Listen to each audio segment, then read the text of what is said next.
If Baba is ready to go back to Berekete, this platform will support. If this useless Aloba, after all the destruction, if he can still go to Berekete to look Berekete face like this, if not transport, we go pay him.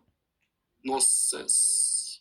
As if somebody tie the man hand, make it no good. Somebody they frustrate him. They're gonna focus on the man and I go leave the man. Come they talk about TikTokers. Nonsense. Anyway,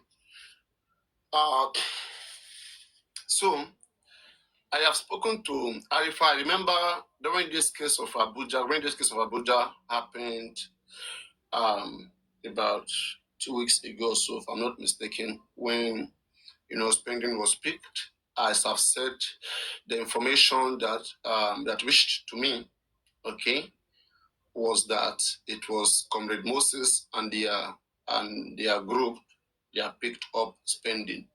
But later on, from making research and going through one sources or the other, I come to the understanding that there was a petition that came from Yomi Fabi in which was acted upon, and on that basis, Spending had briefed her sister and had briefed so many different persons about his arrest.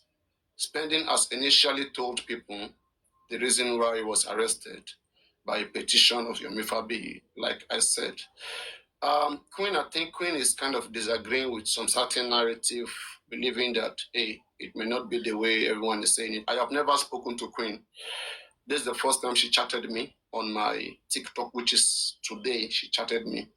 I wanted to talk to her behind the scene, but all of this is going on. I said, no, I don't want to. And because at the end of the day, if I said she could talk, so I say, stream. If you know you have one or two things to correct, let's talk about this in the live stream, and we'll ask questions, and they will be sincere. Yeah. So, and I believe on the side of Queen, she believes that Yomi Fabi deceived the public, misled the public. There is still an ongoing debate about the arrest of Spending. Who arrested Spending? Who didn't arrest Spending? As I said, I was the first to unleash this information out. And when I unleashed it out, I said Comrade Moses. And then later on, I now updated. I said, no, it's Yomi Fabi's petition, okay, that was activated to arrest Spending. So they said I'm lagging. I should not be lagging. Guys, can you hear me clearly? Can you guys hear me clearly? All right, you can hear me clearly. Okay. So, as I said, I just want to create a kind of ground, reinstate the things I have said, so that Queen can now butter it. We all have different information. No, you are not like, yeah.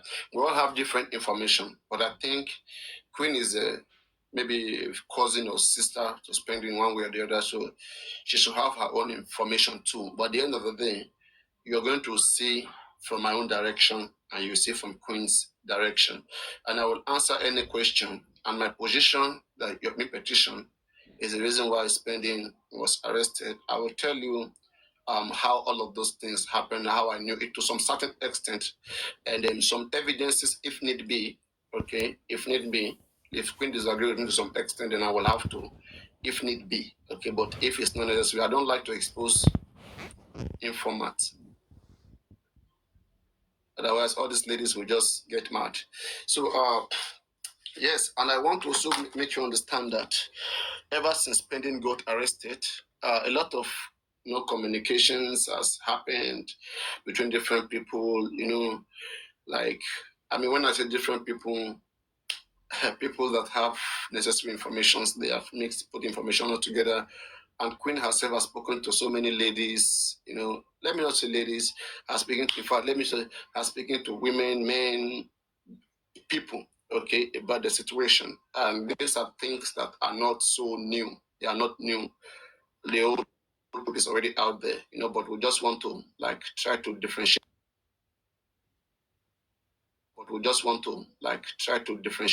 One side of the story. Okay.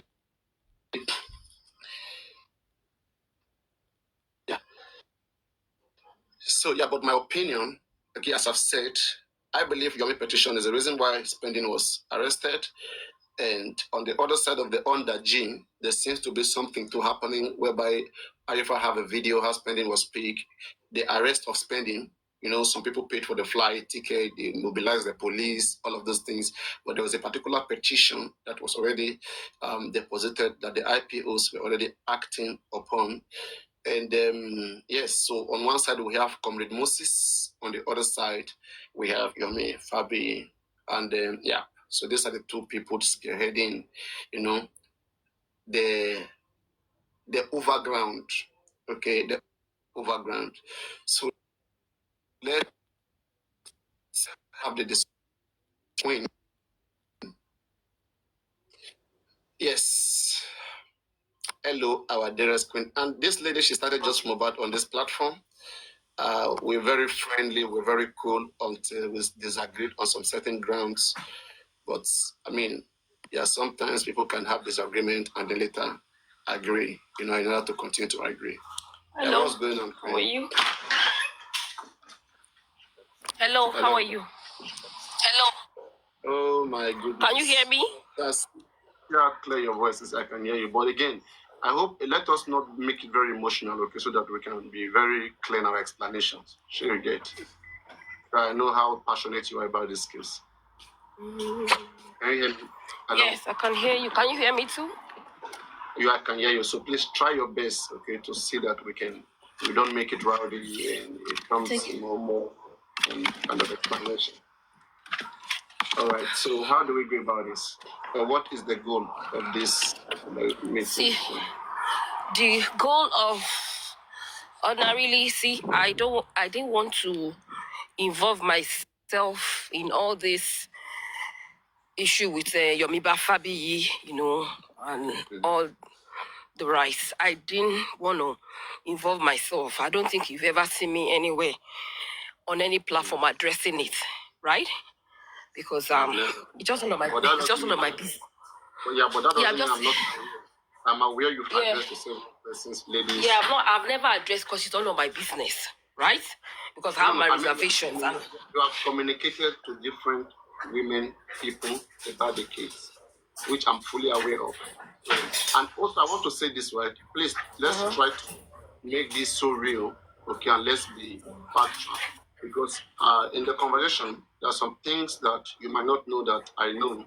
So when I'm asking those questions, you just comply. You understand? Because I've also done my good research, you know, for us to speak the truth and let the truth lead. So if you can cooperate with that, I mean, we are good to go. You can talk about your side and talk about my side. Yeah. Okay. All right. So but just the reason just know that as much as you know what happened in Abuja, I know so much to as much as you know. Okay. From the IPO, from the head of the homicide department, how Spending was built, how Arifa, the hotel, how they slept near Arifa Spending house for 3 days. You know, I have all those information. And how you communicated Tony Peperempe, I have all those information with me. So who told you communicated Tony Peperempe? Please, just go on. Because I don't understand. So just know that I know so much about this whole thing. So that you are guided. Okay. I'm surprised you know so much and you are still supporting Yomi. Because that's my reason. Actually, like I said, I didn't want to be involved with none of this, right? When I found out that you are the only one still supporting him, right? And I just assumed that you don't know what is going on. But from what you're telling me now, it's like you know most of the things because some things you've mentioned. Do you now know that? From what I just said, now, do you now know that I know more of the things that I know. Because I would then if you know, then why are you still indulging him? Yeah, the thing is this, if you say if I know, why am I still indulging him? It's because you know, there was a misunderstanding, which I come to know that the officer, the IPO in charge, I'm talking about SP Joke Ige, I believe that she was manipulating these people for money. She understand? I mean, on a good day, that officer should be charged. She should even be disciplined, she should be demoted.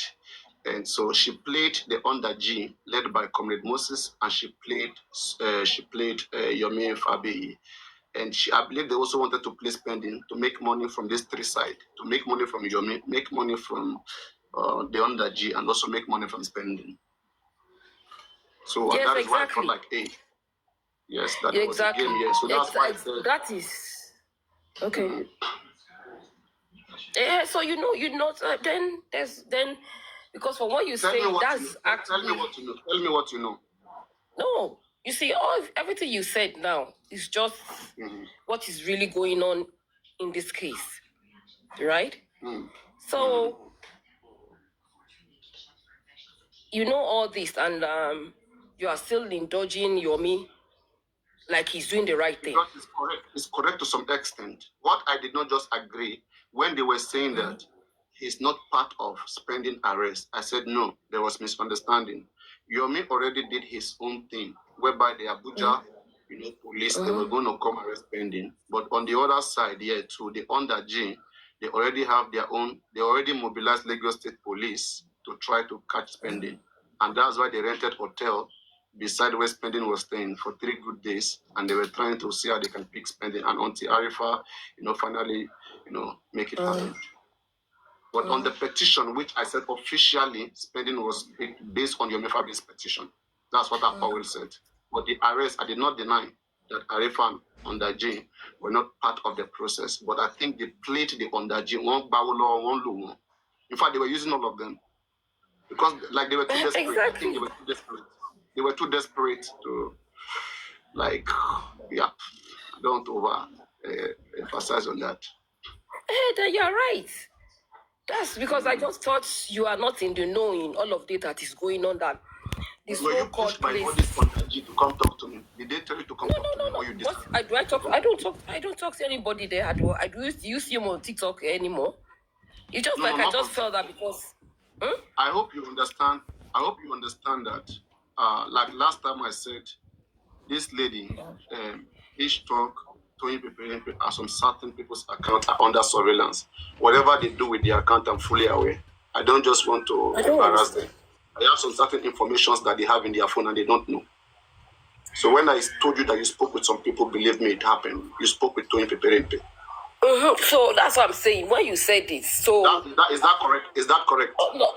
Who told you I spoke to her? I said we are going to be truthful here. Did you spoke to her? Oh my God! See, everybody, it's just everybody knows that in this case, when it comes to when you mention spending, the next thing is that is Queen. So she knows me and she came to confirm that it's you true they pick spending. That's all. So what is it? What is the big deal about talking to her? Who came to so confirm? He came to confirm from is it true that spending was confirmed? Came to confirm, right? So what's the big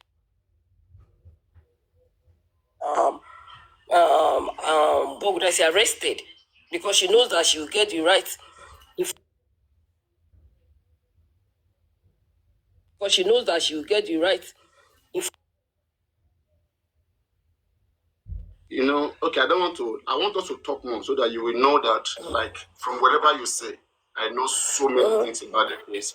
But I didn't just want them. They were trying to, act as if Yomi didn't have, he didn't know anything about spending arrest and he didn't have anything going on. They were trying to make it look like Yomi ambushed a particular case. He ambushed their case, which was not so, which I believe they were both played. Both the under G, both Yomi, they were all played by the IPO. And that is why when the head of homicide came to find out, you see what he did, right? What did he do? What did he do? That's what I'm asking you. What did he do? No, yes, you seem to know it all. So that's I know what I know. But you say you know what the head of homicide did, what he did. At the end of the day, the money spending was supposed to pay. He was unable to pay it, right? He didn't pay and it, why right? didn't okay, let me ask you, why did spending pay the money they were requesting for? Talk now, okay, you know it. Okay, so why didn't spending pay? I don't do camera. I don't do camera. I want to ask you. I'm so glad you know. Hold on, I'm so glad you know it all. So why didn't spending pay that ridiculous amount they asked him to pay. Why didn't he pay? Yes, we'll get to that. We'll get to that. Do you understand? I don't want, there was I said something here that there was some certain ladies involved. I don't want to go that area for now. Okay, I don't want to go that area. I don't want to talk about relationship of people. Do you understand? Is that clear? I think you support that too, right? I don't think, Yes, I didn't come here for any other purpose because the last time... want to be this. Yeah. No. Like I said, I didn't come here for any other purpose. Like I said, I didn't even want to involve myself. Right, but I didn't want to involve myself in all... Svenny being arrested actually opened me to knowing a lot of things that I was not even interested in knowing. If not because Svenny was picked up. I know a lot. I thought, honestly, if I knew... Probably I know more than you too. If I knew you knew... Hold on, Papa. If I knew you knew, honestly, I wouldn't even bother to... I was one that reached out to you, that I want to come and talk to you. When did you reach out to me? When? I reached out to you today on your... I DM'd you. Because I thought, so you know everything you're telling me is what is going, that went on. Because like I said, all these things are going about Yomi, whatever. I didn't want to involve myself because it's none of my business, right? If not because Penny was picked up, that I had to get involved, and I got to know a lot of things that I found out that you probably don't know, and they are just giving out their hand-earned money for nothing. That is what I'm upset about. Because for me, I will always stand against injustice. It's not your money. I know it's not my money, but it's not free. I know it's not my money, but see, my conscience, if I see something going on wrong and I don't address it, I don't nip it in the bud, it pricks my conscience. I wish I could just mind my business, honestly. Sweetheart, if Yomi doesn't have a hand in Spending's arrest, why then are you after Yomi? Well, who is after Yomi? How? Why am I after Yomi? I'm not after Yomi. I don't like... Did you write a petition against Yomi? What my business is, I never wrote a petition against him. Do you see what I said? I said I didn't want to involve myself in all of this. If not because Penny was picked up and I was involved in his release. And during getting released, I had privy to knowing a lot of things. And I find out that most of the things out there that I too didn't know originally, and I got to know, and I found out that I should like mind my business anyway and just keep quiet. But I'm just somebody I don't like it when I see something going on wrong, something is wrong, and I shut my eyes to it. I wish I could, but I can't. I wish I could invite Tony Peperepe to come here now, but I don't want to. Oh my God, I didn't come here to talk about Tony. See, since you've known, because like I said, see, Papareno, I was one that DM'd you, right? If you look at, this evening or this afternoon, whatever, I was one that DM'd you. And you go to the tone of my message, my chat with you. What was your chat? Can you tell us what did you write? I said, Paparano, because I checked. A lot of people are beginning to know the truth about what Yomi is doing, right? I was glad about that. But I found out that it is you that brought him to platform and you are still kind of promoting him. As if what he's doing is right. You get me? What you're doing is right. And he's not doing the right thing. So that's why I felt, I looked around. I found out that Oloriebi has hands off. His hands is off. He's no more collecting. He's not allowing donation on his platform anymore. Good. Okay, you're against the donation. Exactly, because... But again, why are you not against... We are talking about the under Jane, the 8 million that was... Okay, let me not go too far. Oh my God, you know it all. So why did you make me come? You know it's all already now. Honestly, I thought you were not in the know.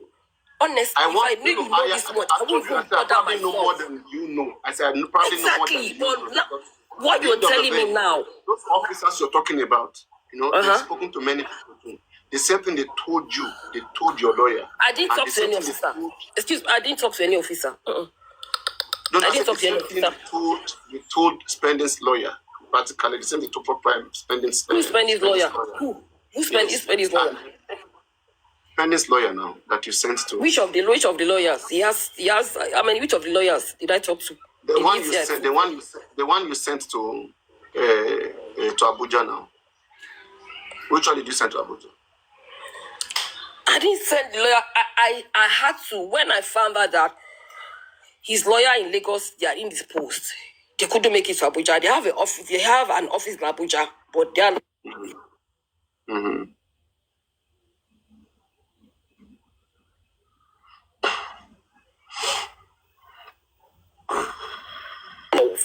But I just felt okay. The lawyer in Lagos, because he's handling spending case in magistrate court Yaba, so I allowed him to use his discretion to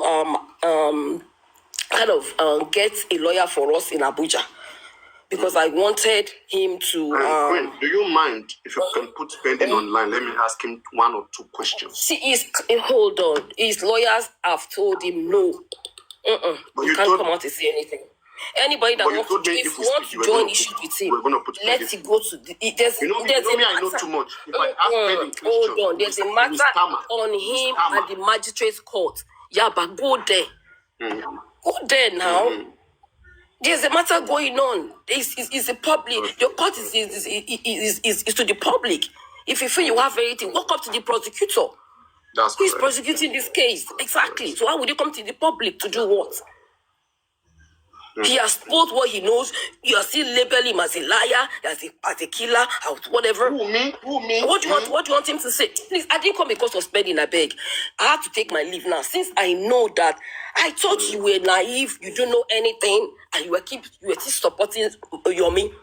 That's why I say, go to my chat. Since you knew me since 2 years ago, do you think I support evil before him? I know you don't. Then why are you supporting him when you know that there's no need for that? Yomi can never get justice. When you know, why are you still? Yes. How sure are you that he will know? How much percent sure? He can't get justice because let me start with this. First and foremost, hold on. First and foremost. Wumi said that she should. Hold on, Yomi can never get the justice. He can't. Like I told you, it is Spending's being arrested that got me privy to so many informations, right? That's all I knew. Can we discuss this information if you don't mind? Exactly, that's what I came for. So let's talk about it. Let's talk about it. Go on. Exactly. First and foremost, there's nothing like presidency anywhere. There's nothing about Yomi writing letter to presidency or the presidency replying Yomi. I want Yomi to come here himself. Can you make another box and let him come or share the record? I think he's on live. Yomi is just doing all this thing for his pocket. Like I said, I didn't want to involve myself in all of this. But when I got privy to some information, really, Yomi cannot get justice for he can't. Because he's giving you people the impression he has connection. He's connected to the presidency. He's writing there was nothing like that. There's nothing like presidency. Yes. Can you tell me why he was picked up and investigated? No, he wasn't picked up. No. See. I mean, why she was invited? Sorry, she was invited and investigated. Why?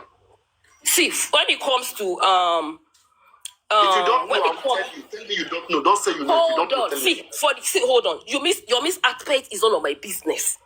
You get me? Yomi's aspect, I don't have any business with it. Although the person I had to pick same way get from I know some people you talk with. Same way I know some people Wumi talk to. But I didn't come here for Wumi. I came here for Yomi. Because he keeps giving people the impression. The name Yomi and Wumi, it looks alike. Yomi keeps giving people the impression he wants to get them justice. Wait, where is the justice he getting? He doesn't have connection to the presidency. The so-called letter he said he wrote is a lie. They are all lies. Did you read the letter? Have you read it? I read it. Let me tell you what happened. See, like I told you, if not because the arrest was pending, I don't have any business all of this. And so, whoever is giving his or her money, why do you have problem with him? Why do you have issues with him? He didn't, according to you now. He didn't arrest pending. He didn't physically. He didn't. He also. I don't care. The thing is that hold on. Is the way a manner spending was picked. The formal thing to do is to serve him an invitation, invite him to FCID, not getting police from wherever they lodged in an hotel and they picked him. That is infringing upon his fundamental human rights. That was wrong. If they have called him on just a phone call from FDIC to spending, you are wanted at NDIC Abuja in respect of we are conducting. There's a petition before you, before us. One from Yomi, one from the other underground people. They said, "Look, can you come to FDIC?" He will make himself an issue. There was a petition. One from Yomi, one from underground, right? Yes. Okay. One for Yomi, one from underground. And but both were on the same premise. Both were on the same premise. It was harmonized for prosecution. Which I believe that which harmonize you should harmonize. No, please don't when I say harmonize. I'll be hearing you saying that harmonize. Yeah, I want to telling you. Yeah, no, I didn't tell you. You know harmonize anything. I only mean you like to joke sometimes. I have only 40 minutes here, please. I beg you, I'm going to walk, please. I have 40 minutes. Right. You know. All right. My sweetheart. Like I said, it's none of my business if people are giving money. But I don't like it when people just manipulate and lie. Why are you lying? Okay, fine. Well, let me tell you how he lied. First and foremost, there was no letter to the presidency. The presidency giving any order. There was nothing like that. Nothing like that. Okay. Nothing. The second line. What's the second line? Is that the only line? Okay. If I keep going, or maybe but like I said, the crux of the matter, Yomi cannot get justice. People should stop wasting your money donating. All these things he's telling you is all fallacies. Do you think Mohbad will get justice? Do you think Mohbad will get justice? See, I didn't come for that. Oh, okay. I didn't come for that. No, I came because I don't want. If I say you will get it and he gets, because I'm not God. I know. You guys? We both understand. Don't worry. I know. Yeah. We both know what's up, Queen.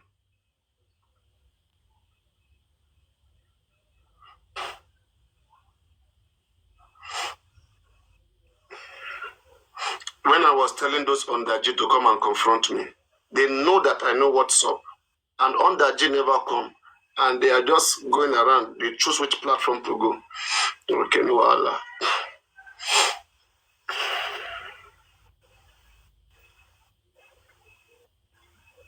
But that one that he's saying, he wrote to presidency, the presidency replied, responded. Why do you guys have issue with presidency? Why do you guys have issue with presidency? Because it's a lie. There's nothing like that. Let me tell you, the IG doesn't even know nothing about this case. About Yomi. Let him come here. Because you know why? Let me tell you. See, hold on. Thank God, like I told you, the lawyer that I allowed Benny's lawyer in Lagos here to get a lawyer in Abuja. I didn't want to get involved. Let them lie out to themselves. But he got a lawyer. We paid him. I paid him. He went to spending. But I found out that he wasn't. I found out that it was just like 2 years at the bar. You get me? I found out that. That's Queen. He wasn't competent. He wasn't. Why were you angry at Spending's lawyer? It was not. Because it wasn't. Because see, this police. You know what? Police. When you want to go and handle any case, police, you need to be firm and stern with them. You need to be firm and stern with them. Okay, because these people, they are collecting money. They collected money. They are collecting money. They collected money from the petitioners. They want to collect money from the people to petition. And they did not do any job. They did not do anything. All they wanted was that they were using that spending being brought to Abuja to extort money from him. They did nothing. They did not investigate. They did nothing. In fact, the third day, Spending was with them. They told Spending, they said, Spending, you are the one keeping yourself here. Okay, third day. You are the one keeping yourself here. Your name is spending. Okay. You have been spending Mohbad's money. If you are ready to spend Mohbad's money for us, then you let you go. They did not carry any form of investigation, and they were not ready to do nothing. All the reason that poor guys to do was to keep him there and make his people come over to bail him and pay. Bail him out and pay. Can you hear me? So they were collecting for the petitioners, they are collecting from him. Can you hear me? Can you hear me? Yes. Why did you send Sammy Jojo to go bail Queen? To go bail spending? Okay, fine. Like I told you. Right. The lawyer I got, right? I got a complaint, right? First and foremost. Like I told you, I would have got this thing hurt me so bad that I just sometimes I like people just. Sammy Jojo is working to underground people too. Same people I that don't see. Hold on, no. To go and free spending. Hold on. Can you let me talk, please? Speak on. You are not even letting me. I told you I have only 20 more minutes. I'm sorry. Go on, speak on. I have only 20 minutes. All right, go on. Speak on, Queen.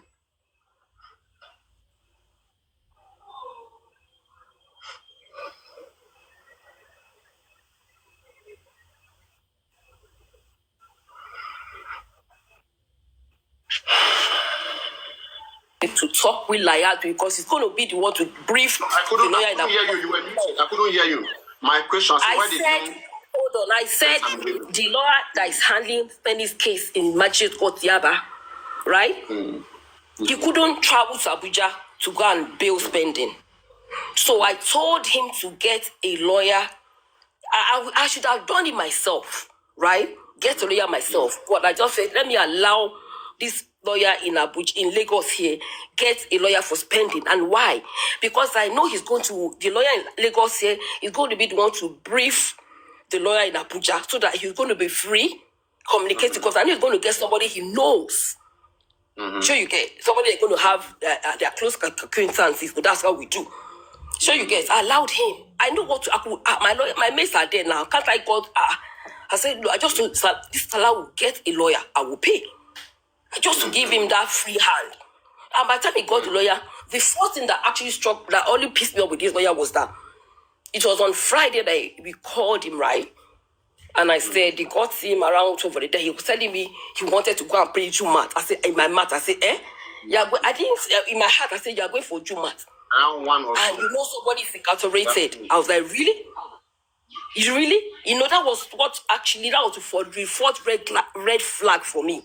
He said he was going for Jumat before he goes to FBI. I was like, what exactly? Are you a professional? My father was a Muslim before he died. And he always practices tenets of Islam. 5 times prayer. 5 times, he prays 5 times daily.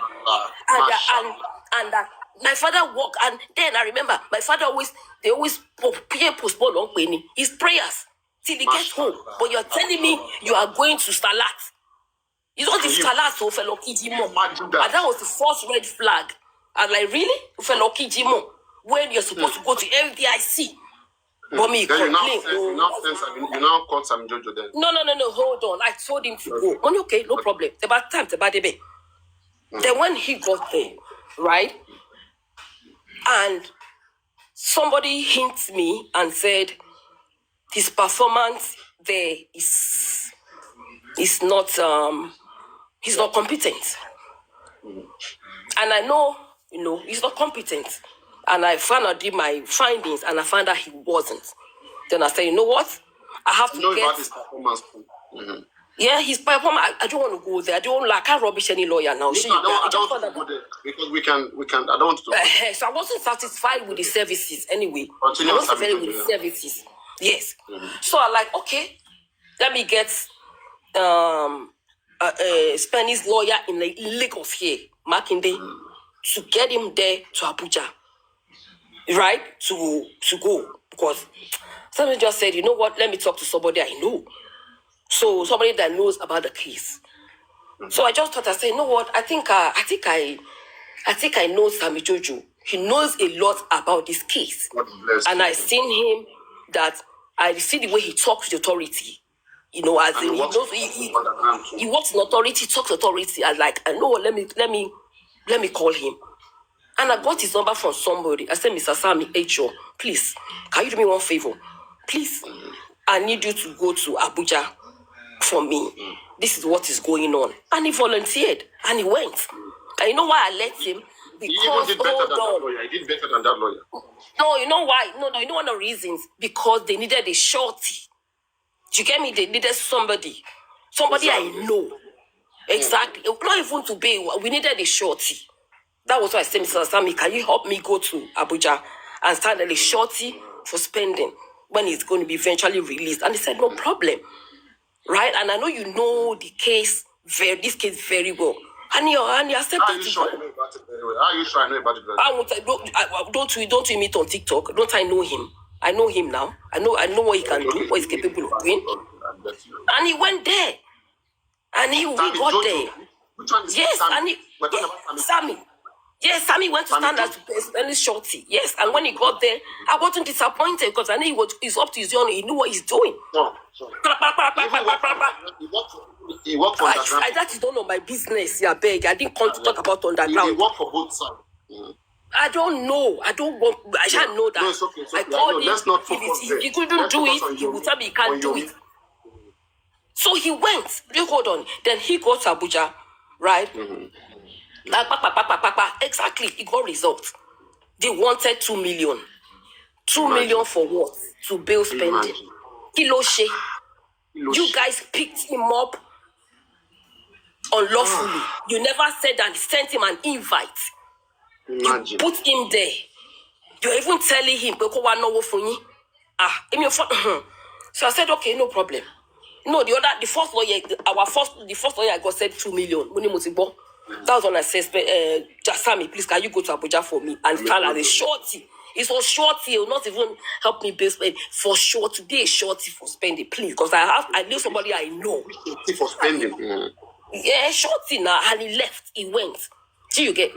So he was able to talk to the CEO, the Commissioner of Police, right? And then they said, we should bring 1 million. I said, 1 million for what? Then I was like, you know what? I think these people are, they can multiply cool with these people enough. I have people like I call in Abuja, like I told you. But I just didn't want to work of a full lawyer to Ale Kumbi by. So you get but why didn't you call me? Why didn't you call me? Didn't you think about my side? I have 15 more minutes. Please. Okay. I know people are listening. So when the Famidojo said, they said one, they didn't even want to accept Famidojo because he wasn't reside in Abuja. Then they said 1 million. I said Famidojo, go and leave this IPO and leave this IPO and this lead investigative officer, Joker, leave them alone. Go and meet the Commissioner of Police, please. It was not the Commissioner of Police. The head of the homicide. No, head of homicide is different from Commissioner of Police. Okay, they are the CP. Head of homicide the CP is different.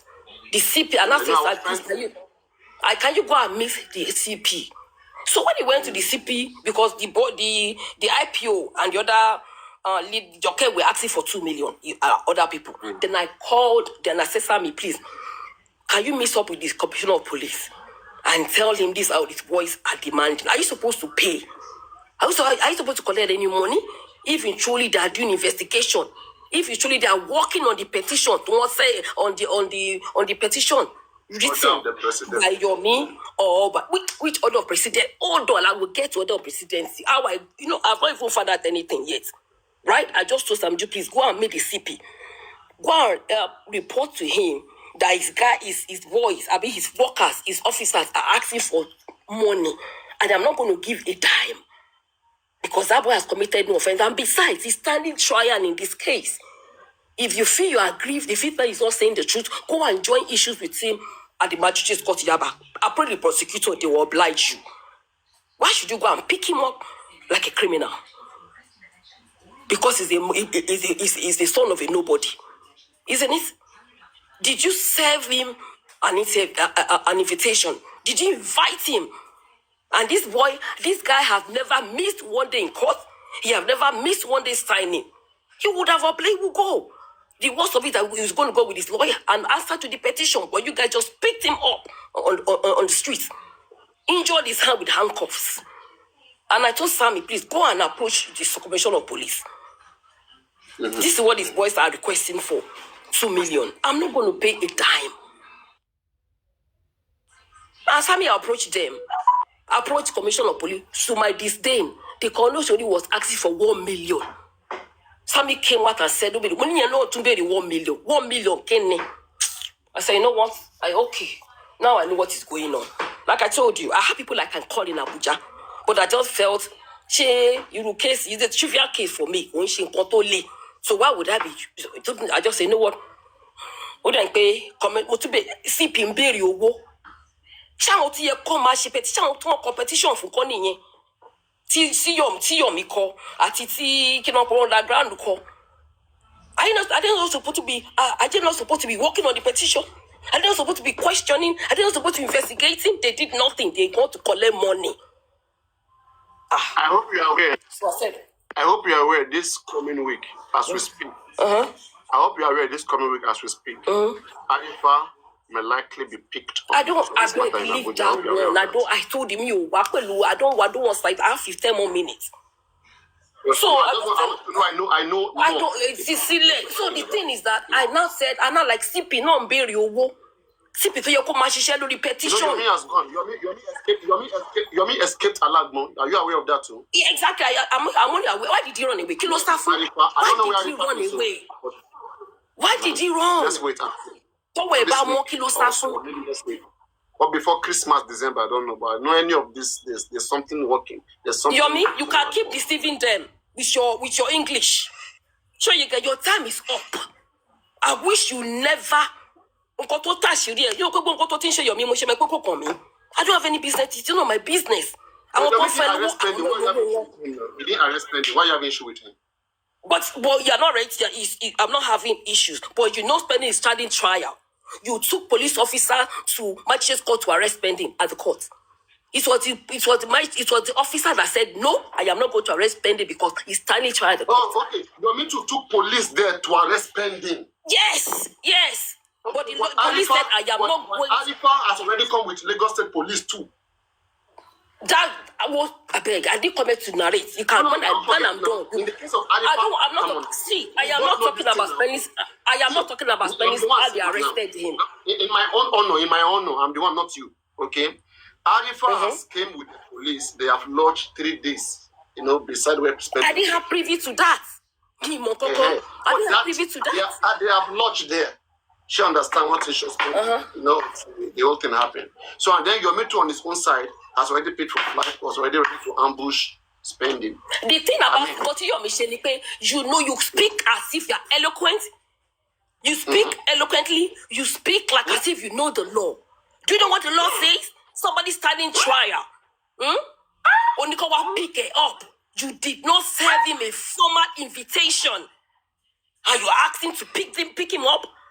She's spending in jail. If you have done that successfully with Damola, why are you bringing it to spending?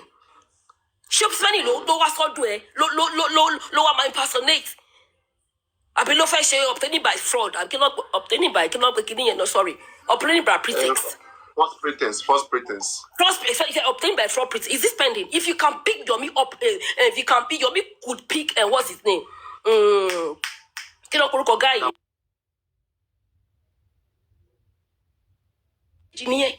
But how dare you, Yomi? You say you know the law. You're talking to presidency. You're talking to this. You're talking to important dignitaries. And you don't know that it's against the law for you to pick up somebody standing trial. Yomi was a okay, you were supposed to serve the invitation. And people here, and my show invitation on the spending. You will show. Let me tell you, all of you, Yomi, worry. Why don't you focus on Arifa? Leave Yomi. I don't have any business with Arifa. I don't have any business with him. I don't have any business with Arifa. Arifa could move out to by fool. Am I going to divulge everything here? Yeah, because what he's doing is wrong. I'm going to tell you now. I'll go to my last part. I know as much as you know, and I even know more than you. Exactly, you know what I know. So listen, the commission to one bill, a petition and when you petition 15 people, whoever. spending inclusive. Commission of police to your come back by investigate on want to bury owó lọ́wọ́ ẹni kan gbé. And they did nothing. Nothing. I want to ask you, at the end of the day, they begin to extort. You know the reason why? You know the reason why spending was later billed without paying nothing. Why? Okay, yeah, I want you to talk about it. Say it. Okay, I'm listening. No, so now I was basically paid no dime. Why? I know. Let me tell you what happened. Oh my God. I'm going to leave it. I don't like people putting word in my mouth. You know my relationship with that lady. Which lady? Which lady? That facilitated. Oh, the reason why the person I called. Okay, see, I'm not talking to you. I'm talking to people. Please, let me. It's not about you and I. I'm just trying to create awareness, please. Okay. Can you want to for spending me? But maybe I may not even know. I'm sure I won't know anything. But it was where the CP was asking for 1 million. When it's time, sure, I'm ready for 1 million. That's when I say, you know what? I think it's not what. You know, I know now why spending was released without a dime, right? You know, I know now, right? And that was when immediately I made a contact. I called the contact. I had the contact since. You called that lady. You called that lady. Immediately, I called. Mm-hmm. Say you called that lady. Straight. I immediately got money perfect 1 million telephone number. Even if I have 1 that million. lady now, I called her immediately. And I said, this is what is going on. He said, 1 million. Kilo she. And I said, thank God she's a little omodie for him. Because omodie and this my friend, this person I'm telling you, she will never support any take it sorry bashing got you that This was why she drove there. But you are the one that came back. You're the one that came back.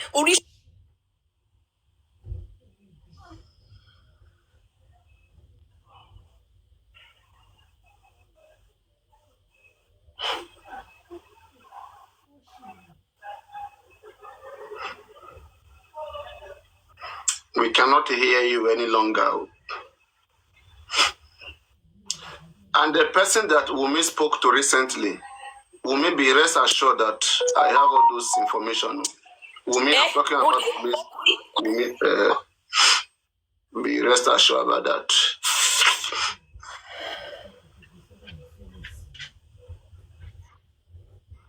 Queen, is it network?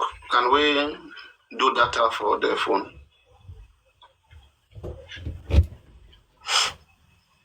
Is it MTN? So that we can do that. Can you just be speaking like that? As a please, off the phone. Let them not come disturb me. Let's talk about that. You want to stop it.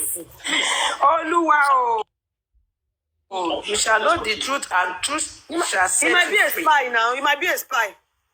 You're me. How can he be saying presidency? Might be working for Lapa now. President. Woman, come on,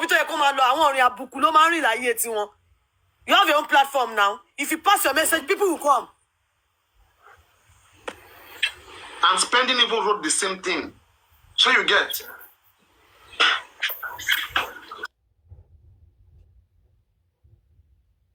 Spending did not change his statement. I even read it. Leave him alone.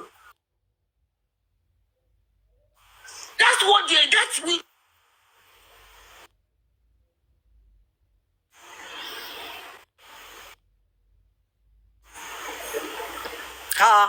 He's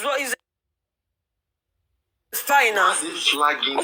Why? I don't like this. Please. Let's leave it in the broad. Let's leave this in the broad. I don't care you. I don't care anymore. If I say all this to everybody listening to me, are you keeping giving money? Your me money.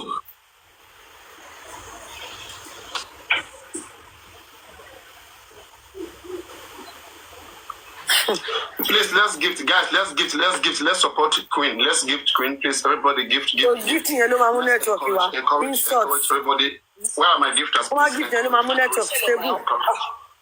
Yeah. Go on. What is happening? Okay, request back. Queen, request back. I'm here, Daddy. I'm here. You don't know. Yes. Why are they calling So you? the next I don't thing. want you to. It's okay. I'm not listening to anybody. I'm not listening to anybody. Okay, don't listen to them. Don't mind them. Stop what shit. Your miss going too far. It's going too far. No. Even we was Olómọ mi fábí yìí. Kí ló ń pa lọ́tàwọn èèyàn fún? Why are you lying? Why deceiving people? The commission of when that person I said God there. Everybody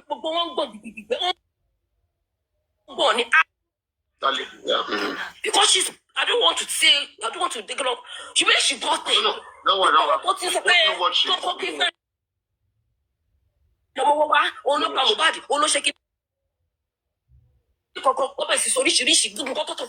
You know what they even did? They made Spending hold a board. They gave him a placard, rather, board, whatever. Murder, conspiracy and murder. Hey, investigate. You guys did not. wọ́n fẹ́ káwọn ọmọ ọlọ́mọ kọ́ máa confess nǹkan tó ń ṣe all in the name pé kó wọ́n lè wá sọ níta pé òun lòun ṣiṣẹ́ ọlọ́run máa da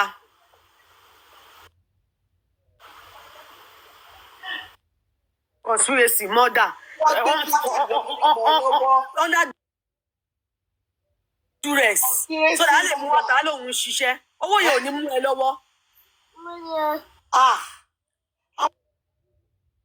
Yẹn fi gbowó online ẹ fẹ́ máa gbowó lọ́wọ́ àwọn èèyàn kan máa lè sọ pé yes ó ń ṣiṣẹ́.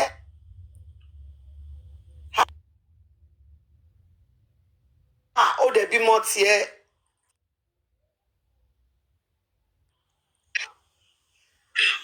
They did not do any form of investigation. They're only waiting for his people to come and bail him and pay.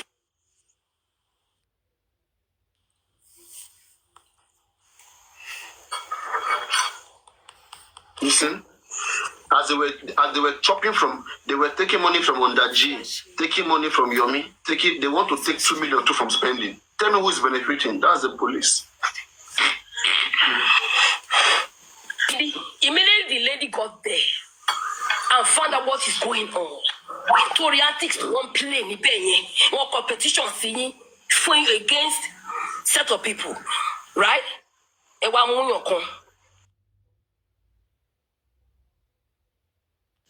Keep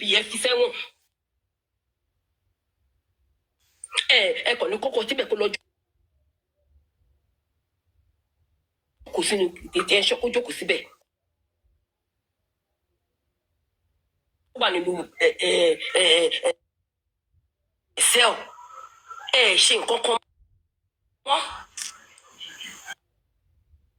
you get the next thing you not see what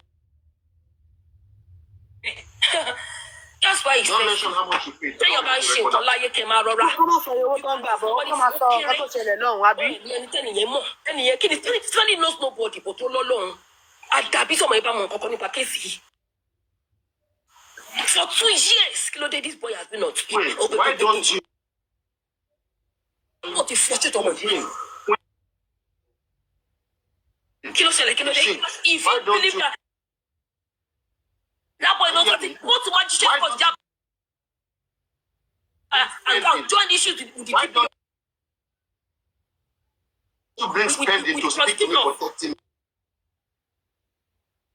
minutes. I just told you. You as what? As the judge. If not judge. Speak with you. Listen, I will Who made the CEO? I don't bigger platform àti sọ̀rọ̀ kó lọ sí lórí ẹbí nígbà máa rìnrìn àbùkù ní àbùkù náà máa ń rìn. Papalule ò ní jẹ́ kó sọ̀rọ̀. This Kaka kind of mama shit. ni abuku ni. Shit. Oba bi da for mati so lo fodo lo ye bi.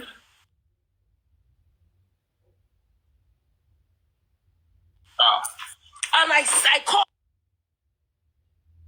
This is what is going on. SK supposed to place the call to IG. IG knows nothing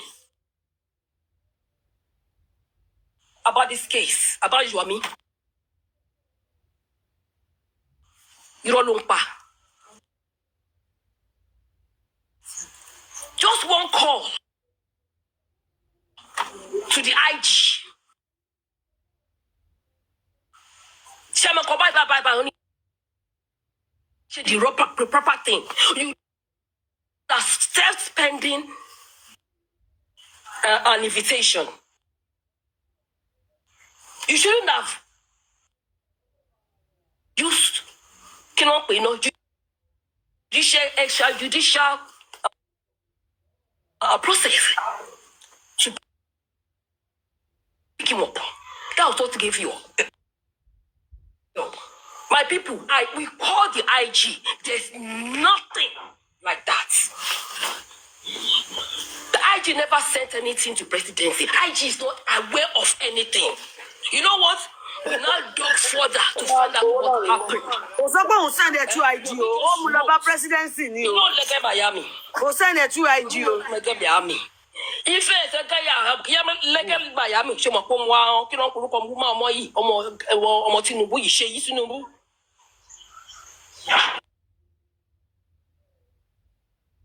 They went into court, they went to presidency. Right? But they didn't even near IG. They just saw a secretary there. It was the secretary that directed one platform yesterday. There was no need for anybody to pay a dime. They will handle it. They will spend taxpayers' money. You are not saying IG, the presidency is a lie. Because this person I called,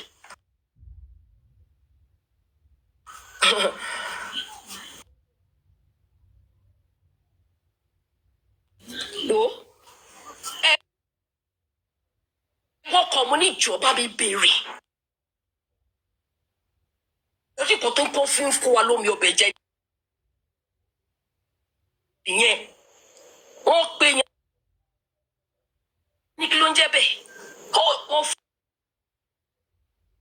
find out nothing from nowhere from I. And that's what he told Commissioner Okoye bye. Then that one told him, today, ìyẹn regret, ìyẹn ṣì ń bẹ̀bẹ̀ báyìí. The Commissioner of Police, FDIC, ó ṣì ń bẹ̀bẹ̀ kájọ.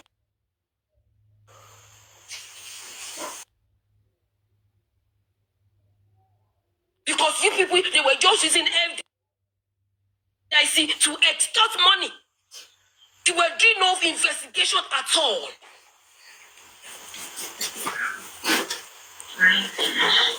They were not doing any form of investigation. They were just extorting money.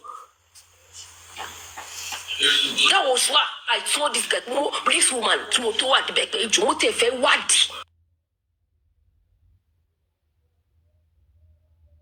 Can you tell us how much is it?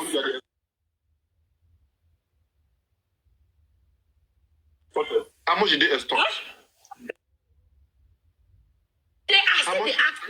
The guys were asking for 2 million. And one officers in here, they were asking for 2 million. Imagine repeat around me. Sami you do back commissioner of police. And boys and guys, officer man baby wo. Oba debe, me I dey collect money, na 1 million. 1 kenny.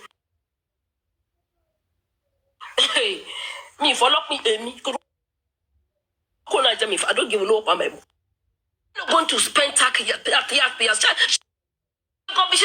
No look poor to you. Check in them. sanwó flight ẹ máa dúró tó wó yọ̀mí fún yọ̀mí kó gbé àwọn kí náà àwọn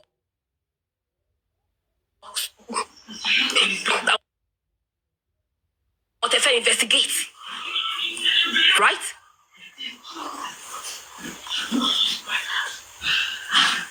So nígbà táwọn fàdà pé nothing came from IG irọ́ ló ń pa it's a lie Yomi I challenge you ṣé wọn kí mo rí dọ́jì kù tó bọ́ta lánàá tó ń sọ pé you said the IG knows nothing about Yomi prosecuting anything they say I'm a nice and prosecute Yomi is working with this commission of police that thief only that commission of police only yeah. Yes. Excuse me, Jack.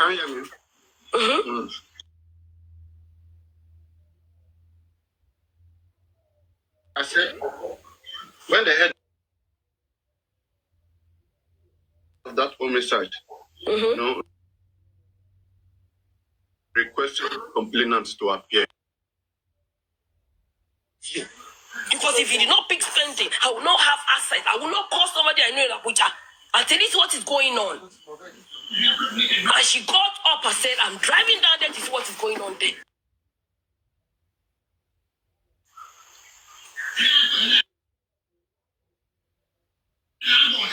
It was when she got there. So the commission of police gbogbo wọn gbọ́ rìrìrì bá wọn gbọ́ ní pé kájọ ká má sọ fáìjì ẹnì kan fáìjì mò ń pè ṣé ń gbọ́ o they are begging àwọn commission of police pẹ̀lú jọkẹ́ that kọ́má pẹ̀lú headmaster torí ẹ̀ tó bíbí orí mọ́ mountain yẹn they were all begging that lady kó jọ kó má fẹjọ́ sùn lọ kó má fẹjọ́ sùn IG dẹ́ mọ̀ ní bẹ́ẹ̀.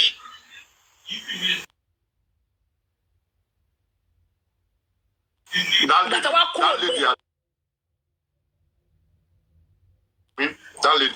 Yes.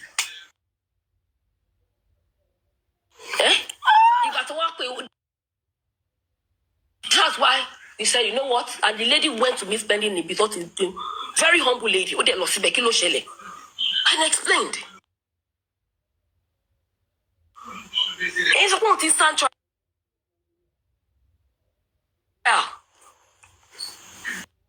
Get there. You ask them to pick up and take them. The same thing they would do. Tell the you know what the commission is? You know what the commission of police? You know what he now said? He said we should petition Yomi at underground. Moses petition.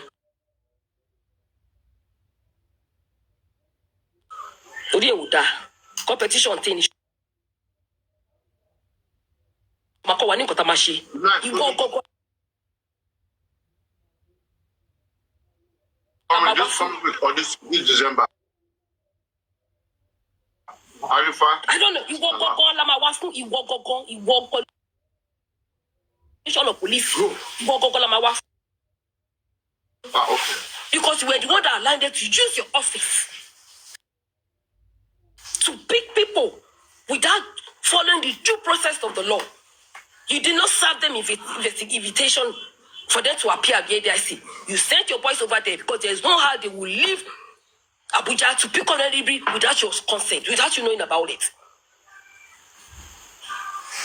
The man is begging, hey Joe, I am made 30 years at the service. I don't care. As long as you have used your office,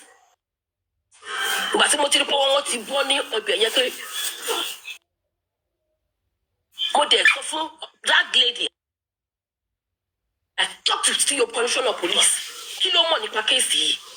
It was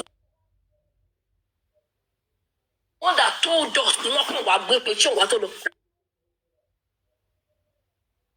Presidency koko run one share.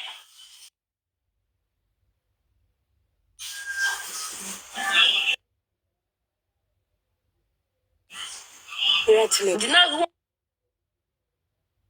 I said, I'm not going to report you if you tell going on here. It was when he confessed. Presidency koko ra won níṣẹ́. Yomi come petition wa sọ́dọ̀ wọn ni. He was directed sọ́dọ̀ wọn ni. Presidency or anybody. IG or anybody. That's why the woman like what on the leaf after corruption. And when you take back, no under G now, underground now. You know how much you collected from them? It was the water or team. If I got 1 million, no, you could need that. 8 million. I'll be 8 million. How much? I said I don't want to talk about it. Me o mo boya to Tony, boya Ronnie, me o mo. So me face so long pay. I don't know. Tite mi kote mi wa debe ni mi face. See, don't get me wrong. Me ni come investigate spending. But why would you pick him up illegally? Incarcerate him? Just bring him for statement. But that's 3 days. It was for spending. Now you they keep yourself reaching against anybody. But let them follow the due protocol, the due process of investigating. You guys did not investigate nothing. Nothing.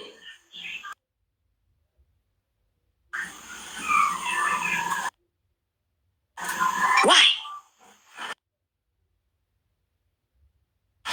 Because you guys, if you are police,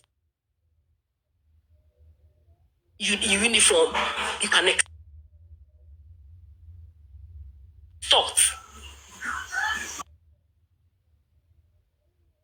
So when we lady and MC go open,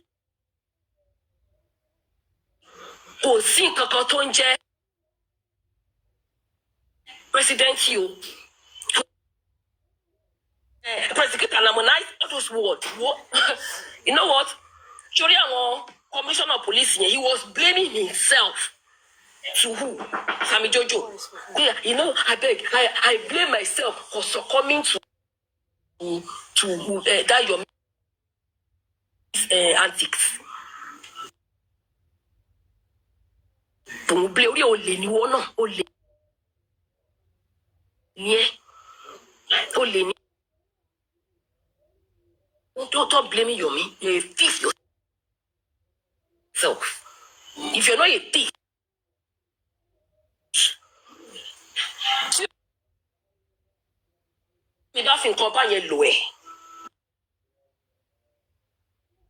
right? You will say no. We cannot pick them up.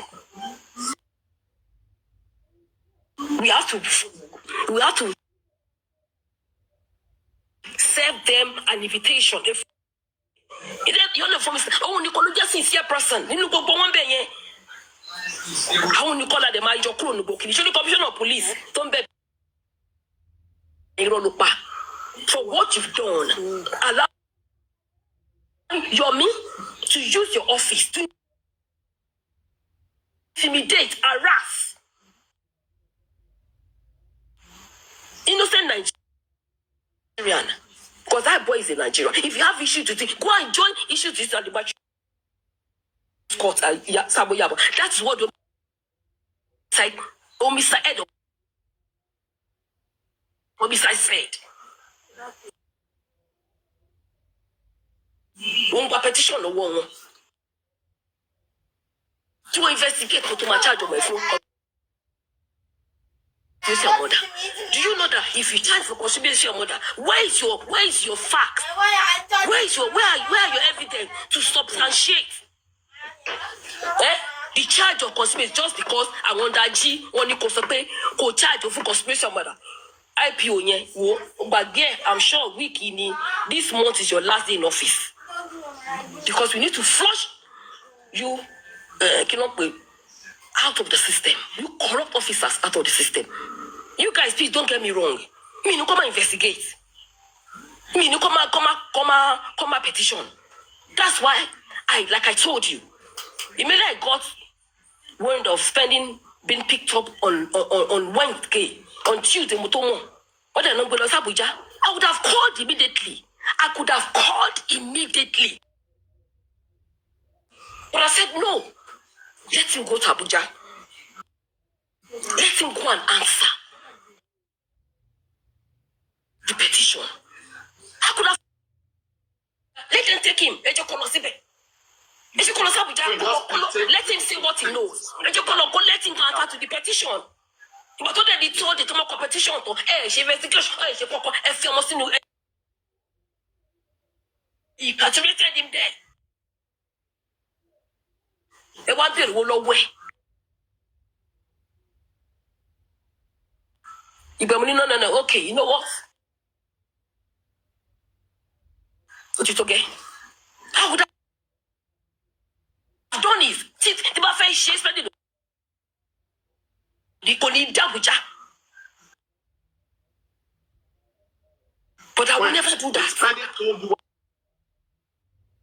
What happened that night? I'm ready for that. Like I told you, anybody that has any issues, go and join issues with go and join Gabi. Social trying. Because if that guy knows not anything, Join will not send for 2 years. Kilo day. Like I said, that's what I that's why I got to know. all the trash out. Do you mind if we So that is why I let spending go. And let him go. let's harmonize? He spent 3 days. Kini won ṣe? Wọ́n gbọ́kàn ní kọ́kọ́ kìíní. Wọ́n dẹ̀ bẹ̀ sí interesting ẹ̀. Now you dey spend the kini money. Now you dey spend the bad money. Now you dey spend the money. I said I am not. Who is this Papalule I know now? I am not here to talk about money. Who is this Papalule I know? Can't you see his handwriting on the wall? Okay, who is this Papalule I know? Why were you Listen, committing? why I just hear Ó lè ní ó ṣe ń bá woman yẹn sọ̀rọ̀. believing your Ó tó ní ìjà tí mi máa gbọ́rọ̀ tí yẹn to sọ̀rọ̀. him to enlighten them.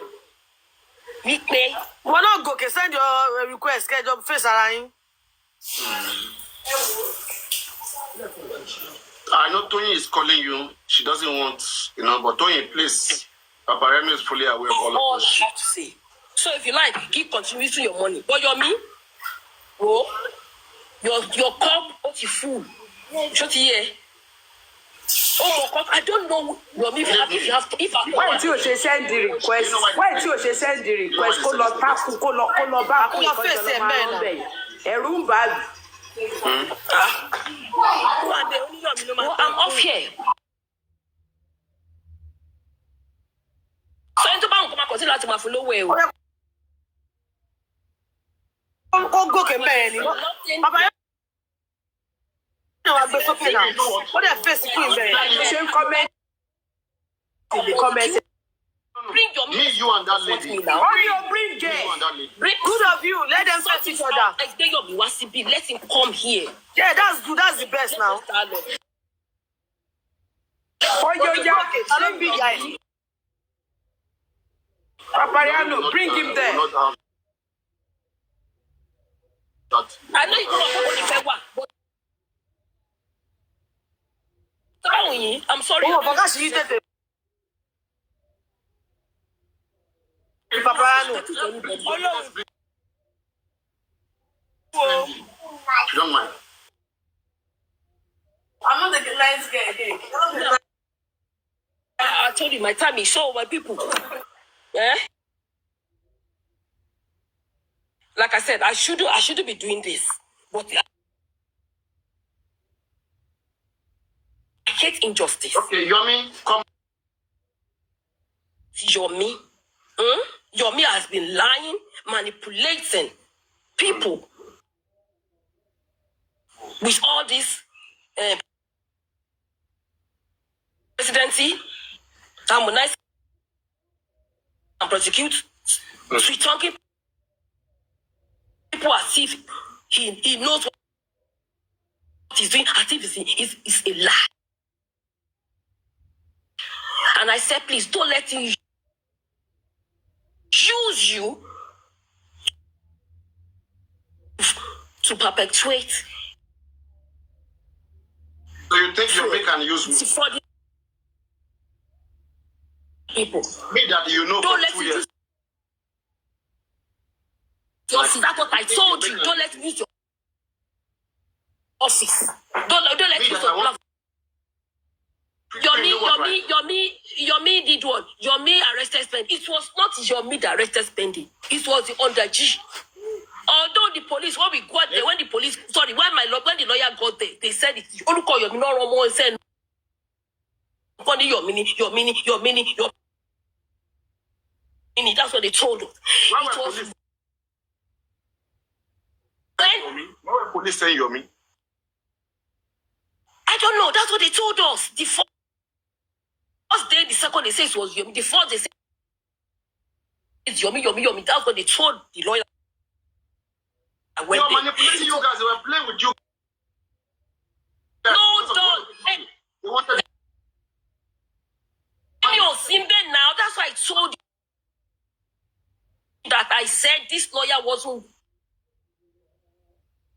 acting competently to me. That's why I had to change him. That's what I said.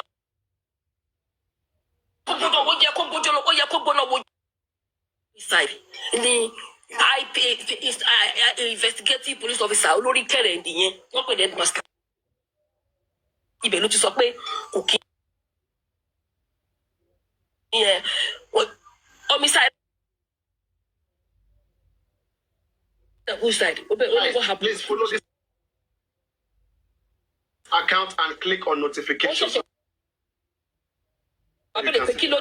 What is that? What's going on in this case?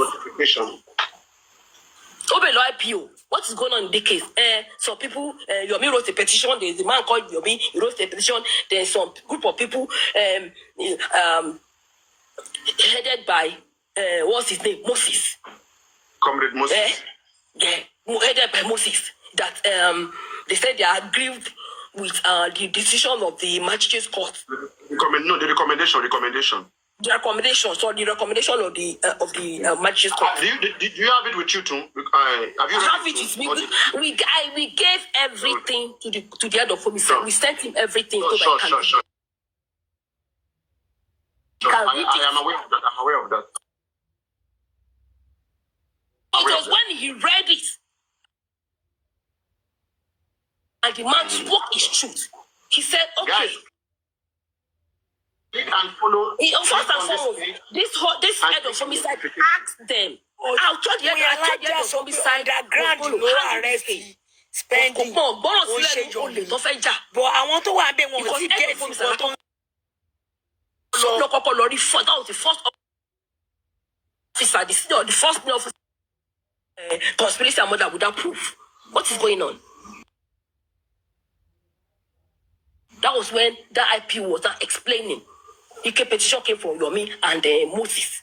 So it represents some group of people. And they agreed with the recommendation of the magistrate. You see what the head of homicide did right there, right? You see what he did? Exactly. The man did the right thing. He told them. Yeah, right. He said, okay, you guys have brought one of them. He asked your appeal, have you notified the petitioners that Entofek Investigate is here? He said he notified them. They did not come. They did not come.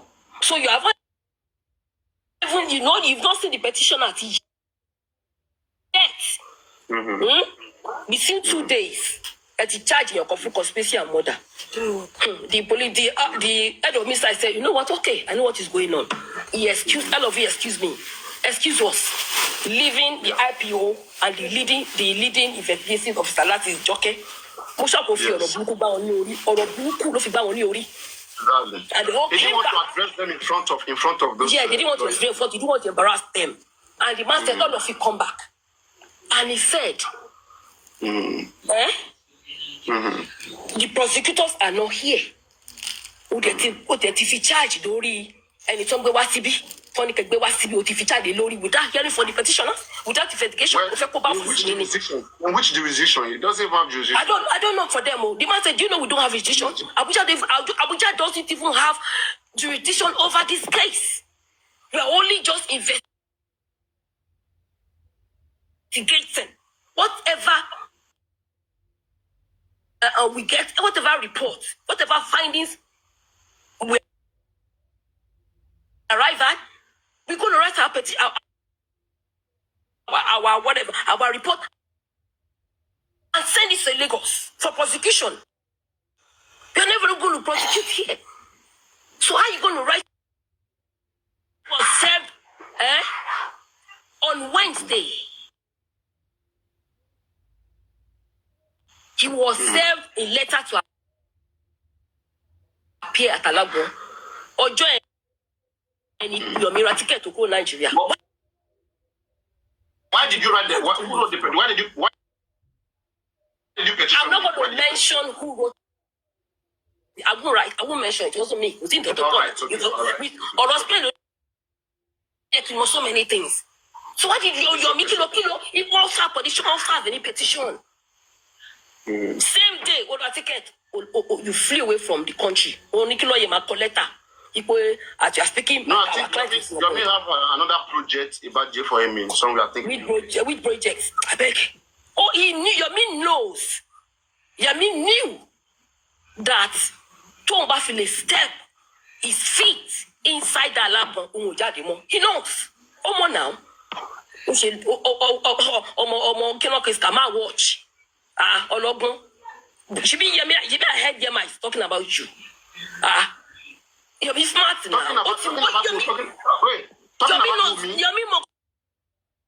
Yami know his antics now. Oh, she duro. Why did you buy the next available ticket? Oh, Salon. Oh, she duro. Was that traveling plan? Yami, did you plan that? To UK? Did you plan traveling to UK, Yomi? You never planned it. You can bring your. You never planned it. What did you go on Friday? Why did you travel? It was busy. It was busy. Okay, because what? So they, Yomi, I just took a roman. Whoa. Come on, one. Most often your kekere lo angbe your shubu. Kalo ti ṣe right thing ni 30 serve pending investigation ni invitation letter to mo yẹn ti appear to de kankan to mo to de ni ko ma lo táwọn bá need ko to ṣe fún Wumi iko to ṣe fún Wumi ka ni ko ka mo ṣe fún spend to ba re to beg you to leave spending alone.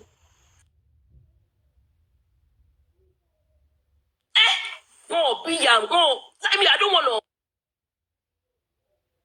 to like I said I am not against. You know you are a lawyer. You are a legal. Hold on. You are a legal person. Hold on. I am not against anybody petitioning spending. I am not against anybody. I repeat, petitioning spending. But please do it the right way. Do not pick him up like a common criminal because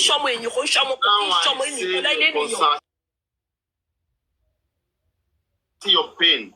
You need to serve him a formal invitation first. So to go about one decline invitation, you to go your Jew, then you can pick him up. You're being smart now. You're being not that petition or by invitation now. Decide now. You say serve me an invitation. Oh yes, hello. To no come beyond that. Come shaking. Come on invitation. Come on invitation. On my bill. So that's what happened. Why did I not to share? But why will you people now go ahead? Because you just they're not talking. And you pick them up unjustly. It's unfair.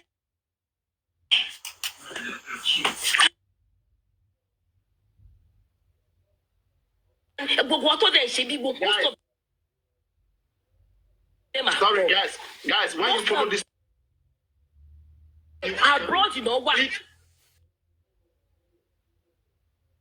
Click on this one. When you follow this account, click on this.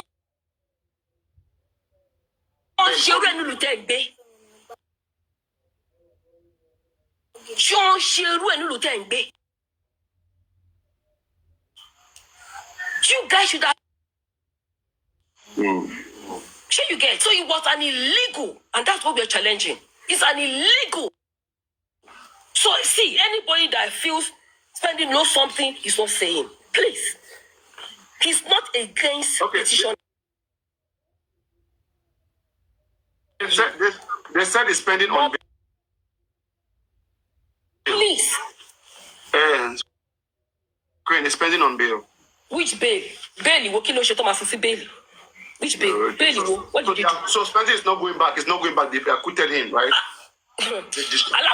See, this Olaka know that we've closed them all. Do you know who went there? Did you know where?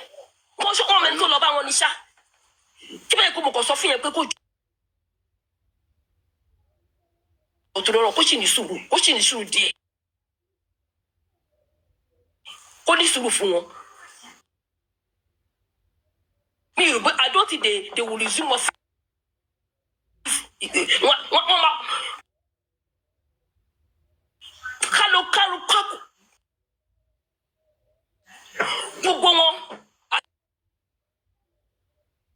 At the commission of police. They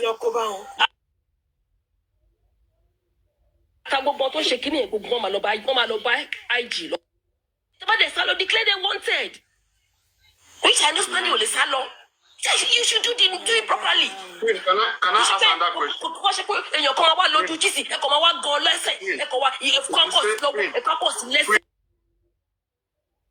Like a criminal. If you say spending on the salon, that spending can't run. Why will you gonna run? You know, as we speak right now, okay? How will you run? Spending would have traveled to America to marry the woman waiting for him. Because you're the one that's well, my people, I'm done, please. So I just came here to enlighten people. I don't want to come here to come and talk about those things. I'm just saying to enlighten people. You know I'm aware of that too. You know I'm aware of that too, right? I don't care about that, please. Why do you want him to travel abroad? Why do you want him to travel abroad? I said I didn't come here to talk about that. I mean, it down. All right, madam. So, if you have that in place, hold on. Okay, let me answer it now. Babariano, if we had that in place, kilo to Oshitilo, let's join. Kilo to Oshitilo. No, why didn't he go? Because he has a case before, he cannot go anywhere. Exactly. Somebody suggested, listen, about let me even answer it now. Somebody suggested it to me, and I said, you know what? Could you learn anywhere and say? No, someone suggested that Spanish should marry abroad. Somebody suggested.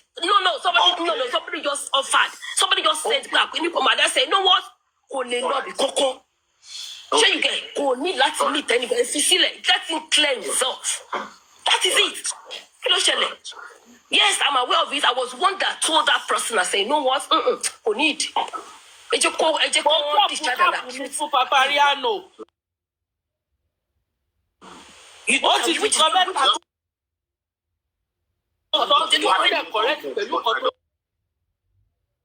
It's okay. No matter.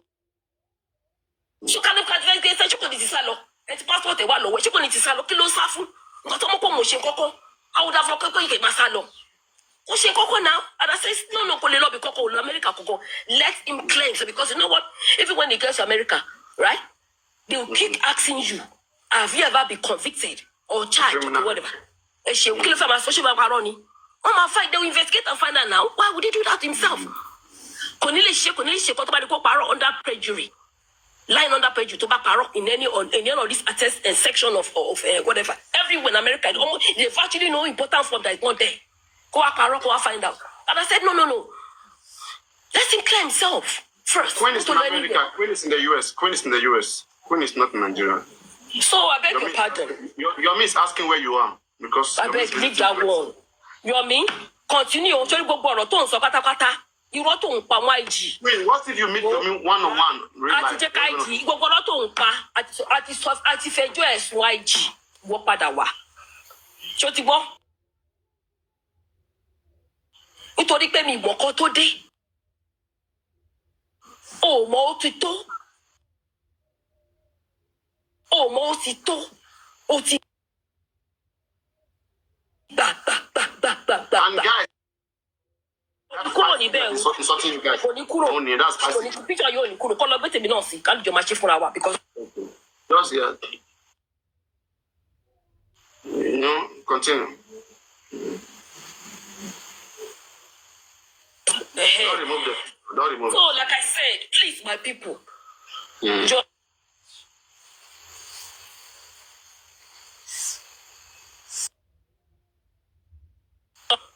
kò sí kankan tó there's nothing like press.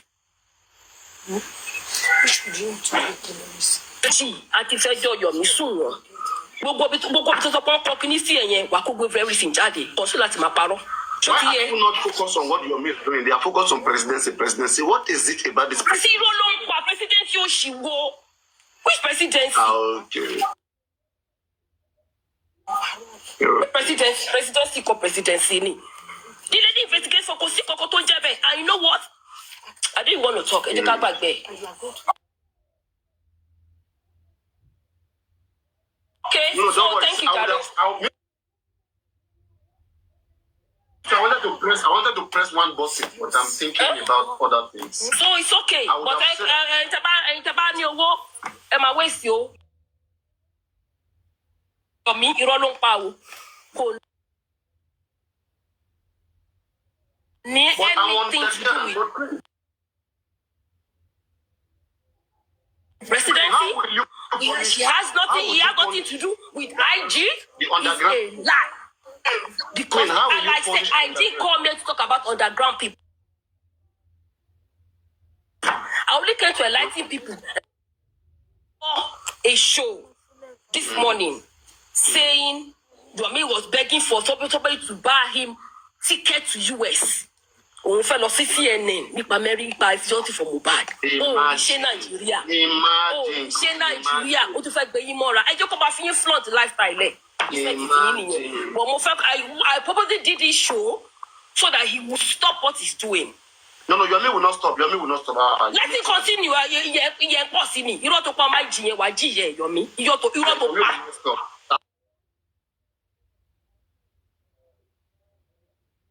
As long as we exist. We have all your recordings, everything we have.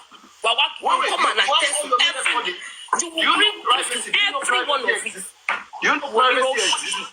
You want to? I'm leaving, Jared. Thank you so much. Thank you. All right, Queen. We will resolve other matters, okay? Thank you so much for having me. It's okay. All right, okay. I don't care. I don't care. But Yomi, keep at it. Your cup is full. Ma parọ́ fáwọn èèyàn. Ma parọ́, ma gbowó. Mo sọ pé Adéfòwò ìyẹn ò ṣe ẹ̀kọ́ mi mọ́. Anyway, but I've said what I want to say. Conscience be declared. I'm done with. Thank Can you. I beg you on behalf of Arifa? Can I beg you on behalf of Arifa? I said I am not talking about Arifa nítorí Ọlọ́run. Kí ló kàn mí pẹ̀lú Arifa? December is coming. Will I come and put up all my strategy? No. With what I see going on, in fact, Yomi, I told Yomi that you should be ready this week, and thank God it was quick. The Arifa on two is almost. I mean, we have to. Why are you doing like Okay, this? thank you for having me. I have to leave. Thank you. Eshe. Okay.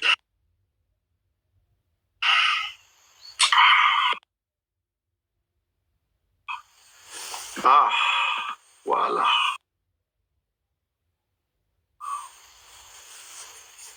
Guys, let us start by following this account. Please, if you are new, please follow this account. People don't see this account when I go live. Yomi Fabi, you can send the request, come up. Yeah, Yomi, give me 1 minute, please, okay? Guys, if you follow this, click on this notification bell so that you can see when I go live here. I go live with this account now, most of this account. On the other account, many people are blocked. on the other account, and when I see the number of people that are blocked on that account, I just say I pity them. Let me go live with this account because money people are not too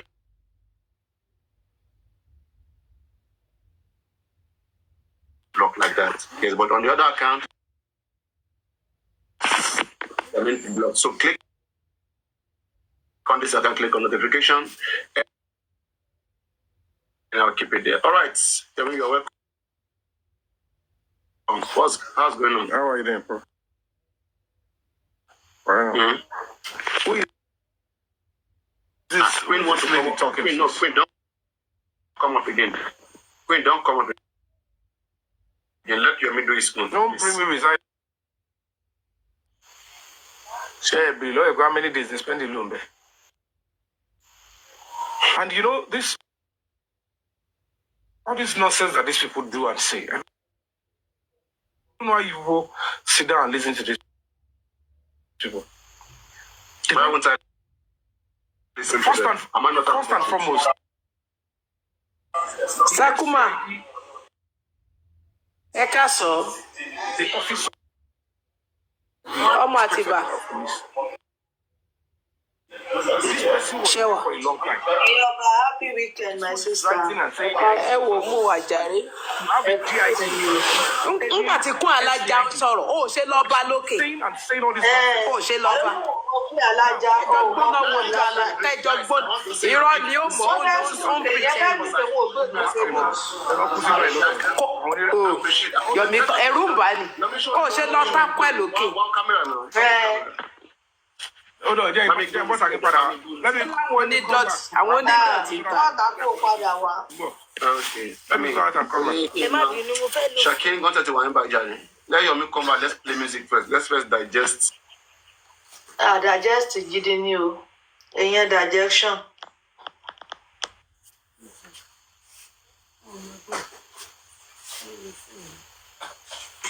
Papalule, why would I listen to her? I listen to everybody now. Nígbà tí yóò kí n ṣe ọlọ́pọlọ kúkú bíi tiẹ̀. Àbí? Lẹ́lẹ́ni ti sọ̀rọ̀. Adéyọ̀mí fẹ́ ṣe dáadáa ni. Bí Queen Alájà ṣe ń sọ̀rọ̀, ìwọ náà wàá ṣe bí ọmọ kan, wàá lọ tápọ̀ ẹ̀mọ́ bẹ́ẹ̀. Ṣèbí kí ṣe bí iṣẹ́ ẹ̀dẹ̀ lójú. Iṣẹ́ ẹ̀dẹ̀ lójú.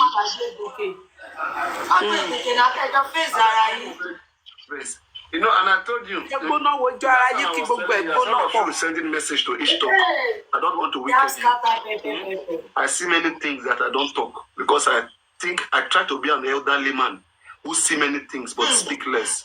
The only reason why I have to confront him because she was coming, she wanted to go massively on Yomi.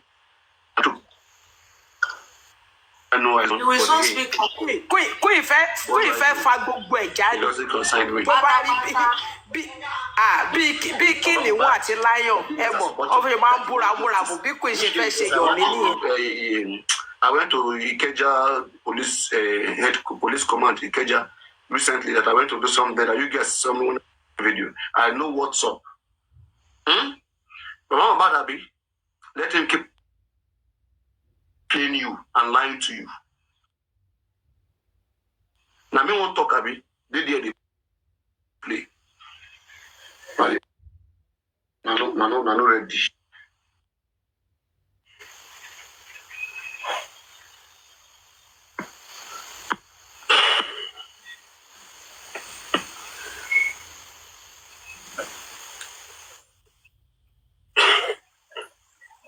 No, your mate is coming to play music. Let him come. I'm using my system here. When I was telling you that come, I understand everything they are doing. In fact, I didn't even take Queen to even half of this one. That there are some things that I would have mentioned, but I just respect some certain people that are involved.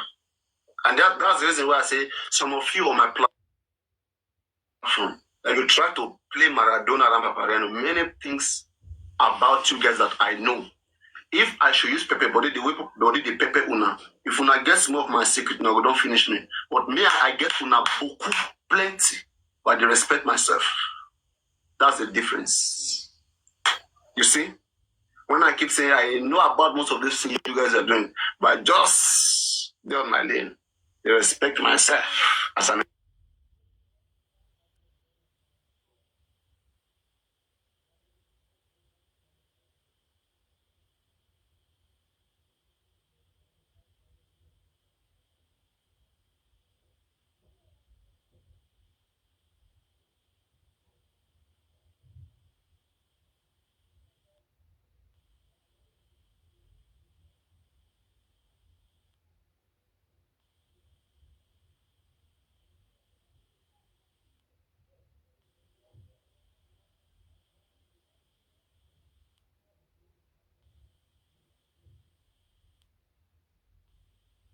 you've made peace with the Lord. Is there any other thing that you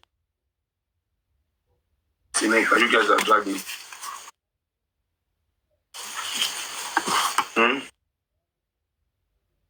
I don't understand.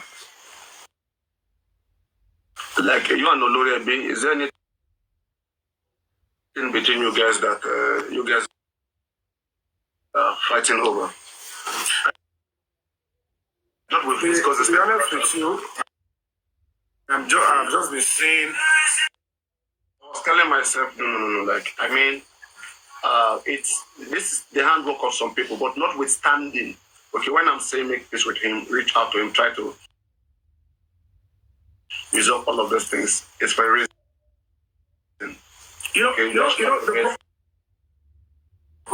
The first thing that,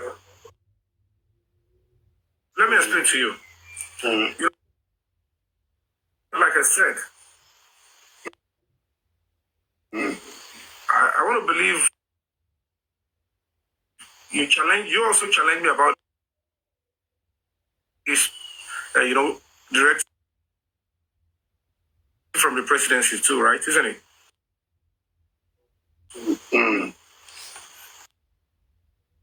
And we are here, we're talking. Like I said, everybody have got rights to question or to say this or that and blah, blah, blah.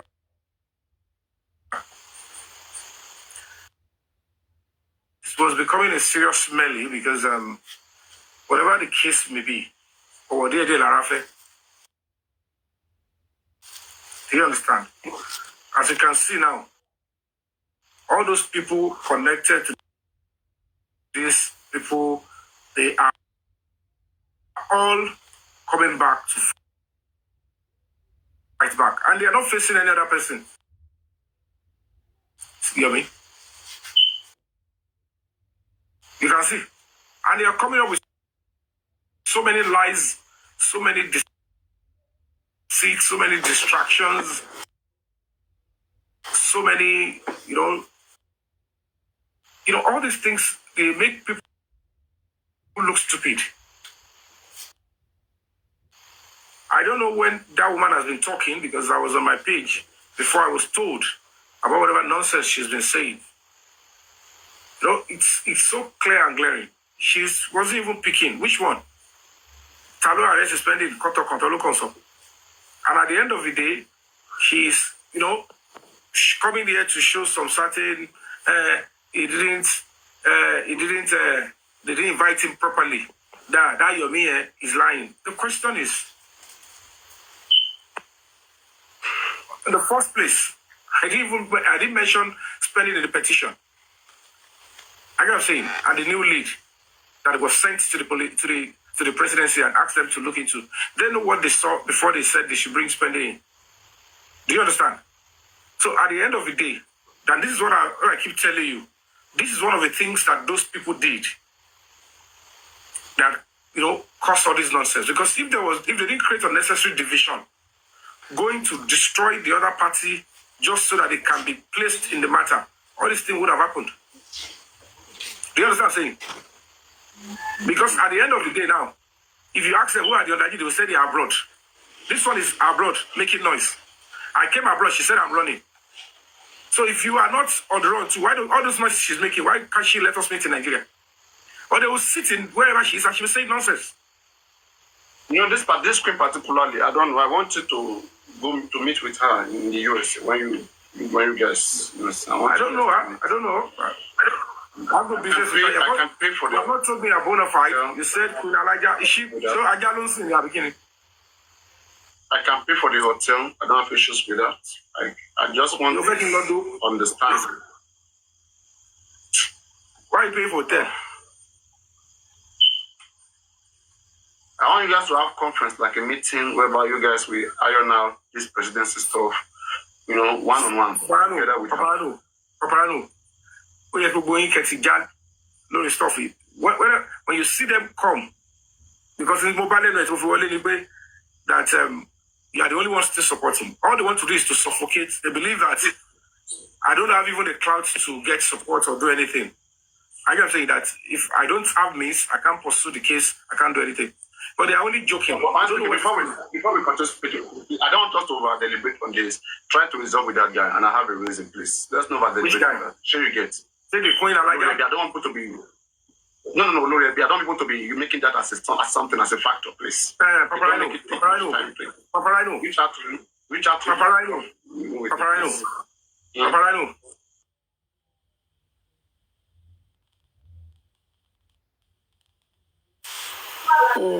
ẹ ṣàkú rọ̀jú ẹ̀yin èèyàn mi ẹ̀yin mọ́mí mi ẹ kú rọ̀jú o. ó lẹ ti kẹ o. ẹjọ pọnmọ tá ti yí látàwà o aya má ṣe ṣì kú o àti rice ọ̀fadà rice. wine wà o ẹmu ògidì wà o sódà náà wà. èyí tẹ́ bá tí ì jẹun gúdà wà o ẹni kì wà o. wàhálà. ó lẹ́tí kẹ́ ènìlé ní jẹ́ ní abẹ lọ́wọ́ ẹ̀. ó já ti bọ́ sí i.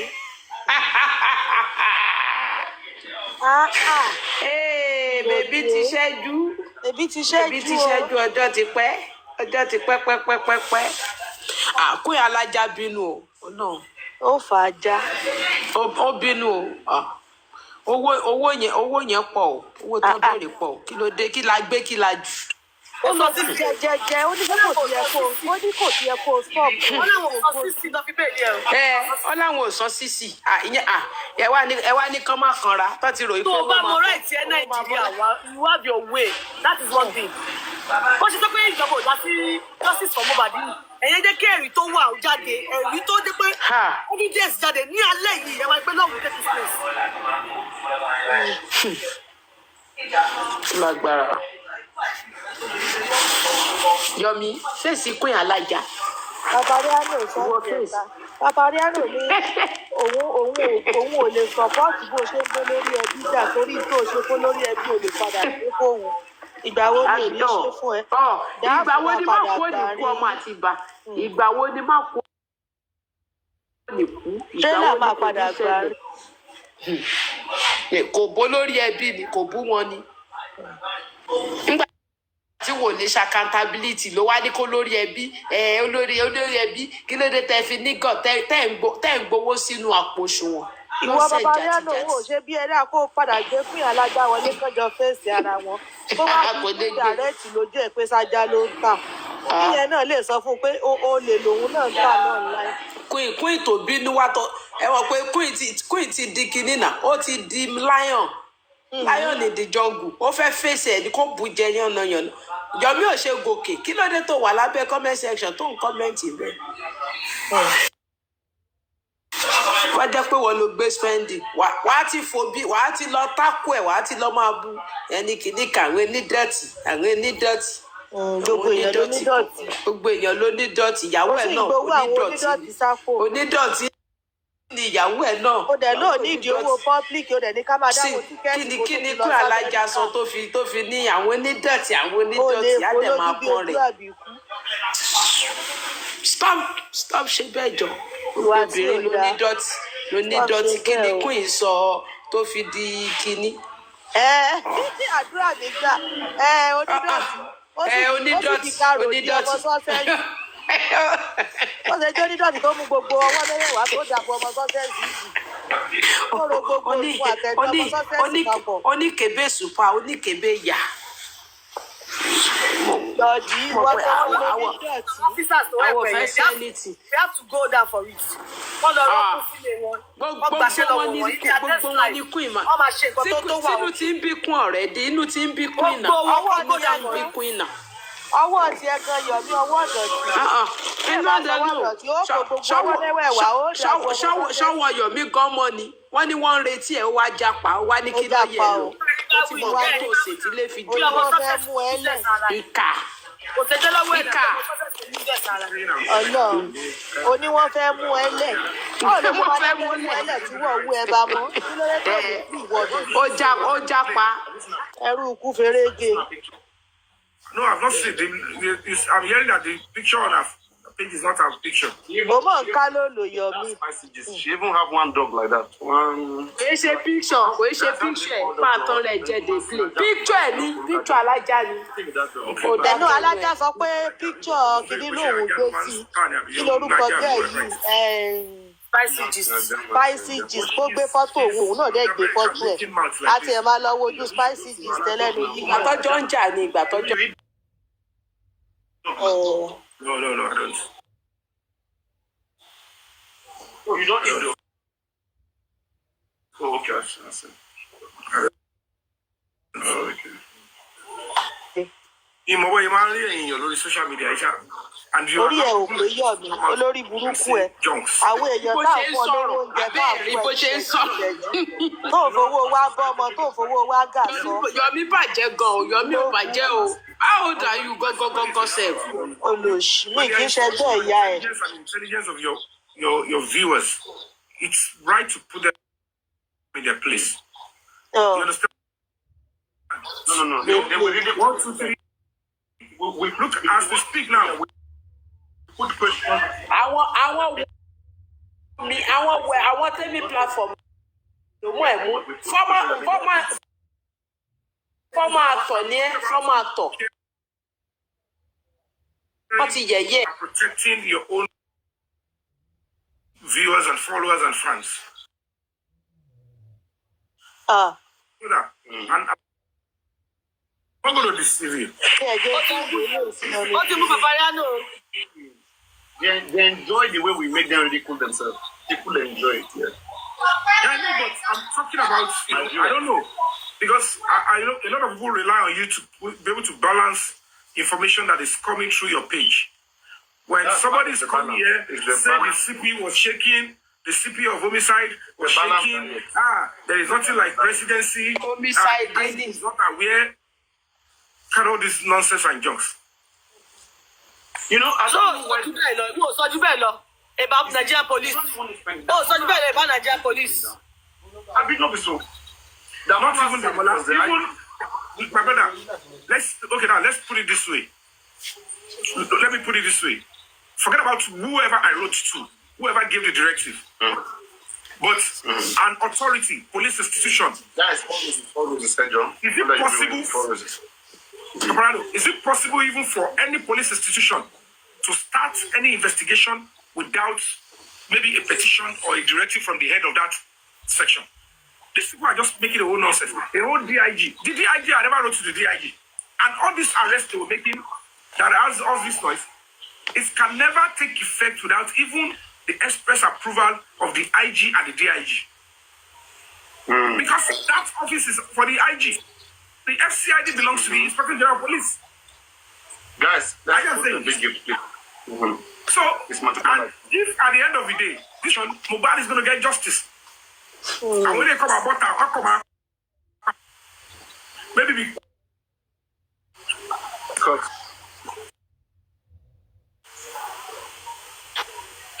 Ẹ send request ni ma bí ẹ wà private ni.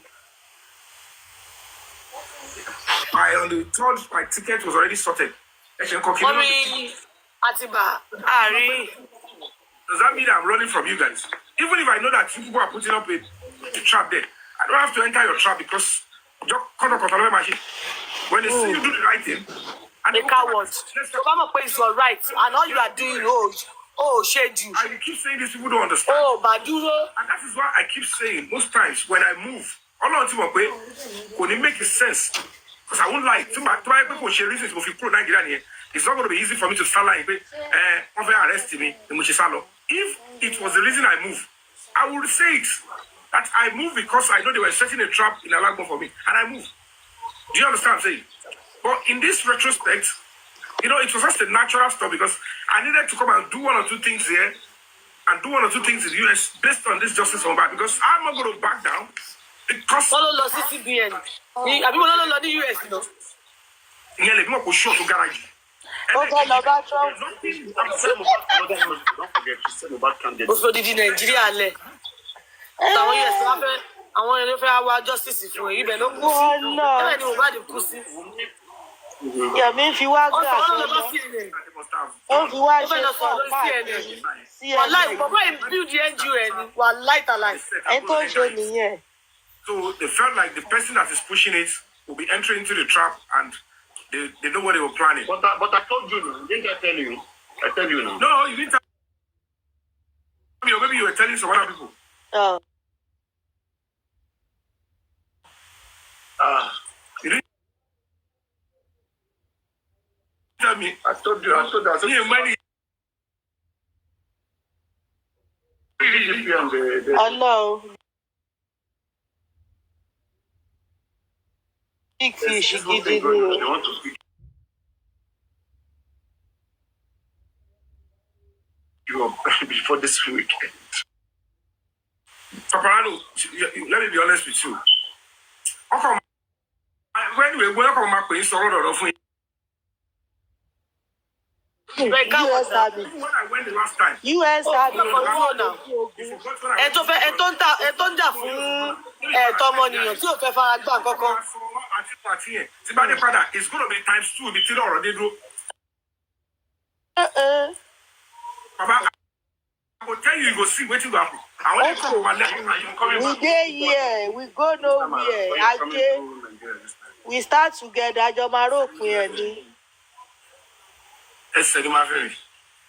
Ṣé ń gbọ́? Papalule, àwọn eléyìí o, àwọn ló kọ̀mítì, àwọn ló wà Ẹnu ti bá tiẹ̀ jẹ́ ló pọ̀. Let me be honest with you. Let's assume.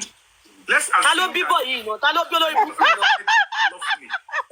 Ìyá ọmọdé ìdá You o. want to write to the Inspector General of Police. You write to the DIG. So nígbà tí DIG bá arrest you. Mo máa ń rò nìkan òun mọ̀rọ̀ sọ. Ẹnu ti bá tiẹ̀ jẹ́. DIG arrest is pending. BJYK múlẹ̀. Nílẹ̀. Prosecute me without arresting the office DIG. Ìyá Yomi dà. Ọmọdé ìdá. Ó ti ṣọ́kú. They have to go and drag the DIG. That you sanction the arrest suspended. Yomi máa ń dúró ẹ̀ ní orí kú bọ́lá jẹ́ o. Ọmọ àti bàbá ṣé àdílọ́jí bàbá Sùwé báyìí. Ọ̀nà Ṣé àdílọ́jí bàbá Sùwé báyìí kó wá bá wa gbé bọ̀bọ̀ ìkúrò bíbí báyìí. ó wá kẹ́rù rẹ̀ kúrò A máa lọ jí bàbá Sùwé o. Bàbá ti jí bàbá Sùwé, a máa jí mọ́ ládùn. Ìyá rẹ̀ ṣe ọmọ bí o. A máa jí mọ́ ládùn pẹ̀lú ẹ̀. Wọ́n máa wá tákù ẹ̀. Wọ́n á gbé ẹ kúrò nítorí pé ọmọ èèyàn mọ́ ló ń sọ lẹ́nu. Ọ̀rọ̀ gidi wo wá ló wá rí sọ látàárọ̀? Kí ni kókó omi tó lọ?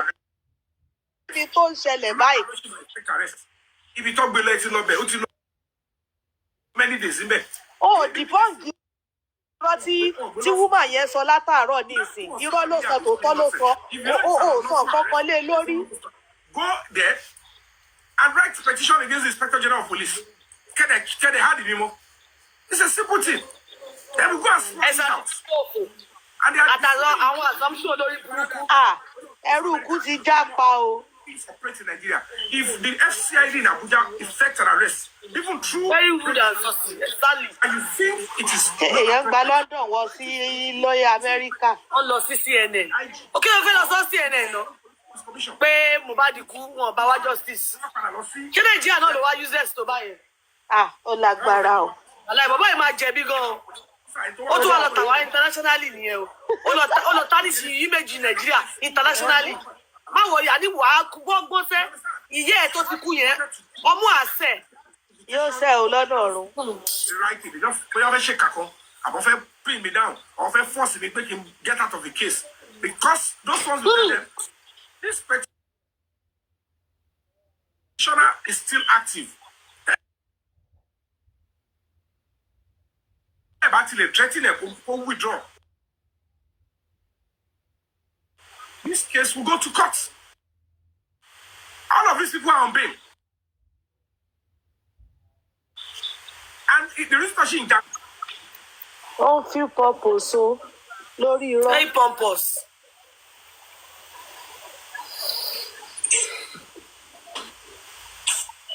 Ọlọ́run.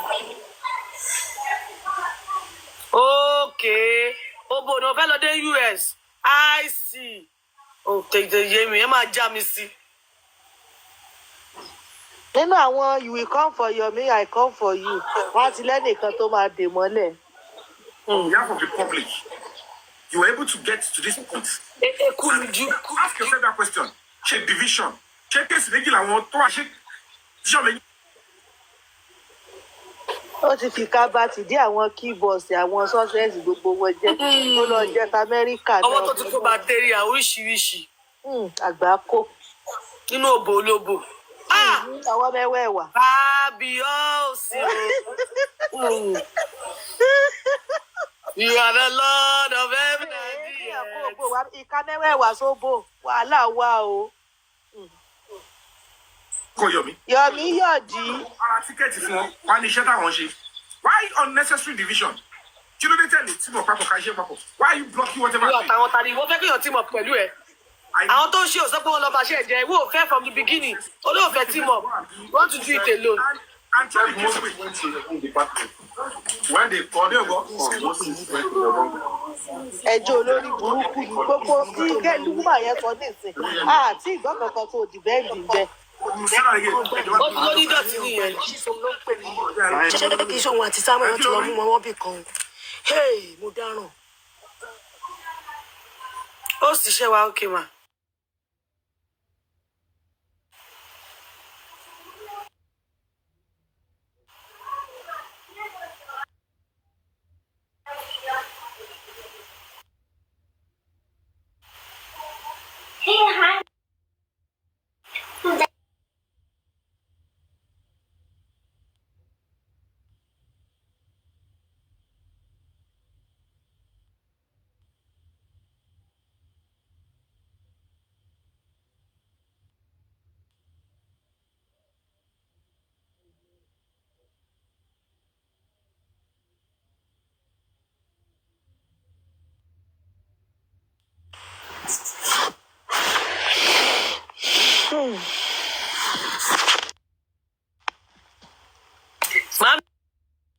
Ìyá ẹ̀ ló fi jọ o. Ìyá ẹlẹ́jọ́ òfò. Ó sojú bí ojú ọ̀kúdà àyà.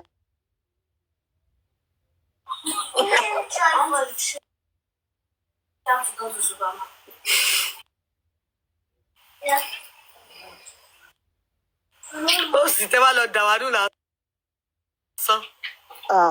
A máa gbé mọ́mí fíìmù ńlẹ̀ ni. Á dé mo lọ bá yọ̀ mí. Àbí o. A máa sọ mọ́mí fíìmù dáná bí òṣèlú kẹ̀kẹ́. Ó yẹ ẹgbẹ́ UK. Mọ́mí ẹ wá gbé mọ́mí fíìmù in the UK. Traveling with your me to US. Àbí o. Personal assistant. Kódà. Ó lọ máa di aṣàgbákò. Ẹ máa bá àní ṣàgbákò. Àgbákò ńlá ni o. Lédì yẹn ní ètò jẹ ṣé kò tí ì tò ní ó ti jẹ ó ti yẹ kó o gbójú kó o yọwọ́ yọsẹ̀. Èsì wàhálà o wọ́n gbé wa nìṣó àwà ńlé ibi tí o bá wà wà dé àwa ti bọ́lẹ̀ ní ìṣọ̀bù. Wọ́n ní tójú àgbárí tó fi jì bójú ọmọ kékeré bá rí i á fọ́. Àwọn ò mọ tá à ń sọ àbí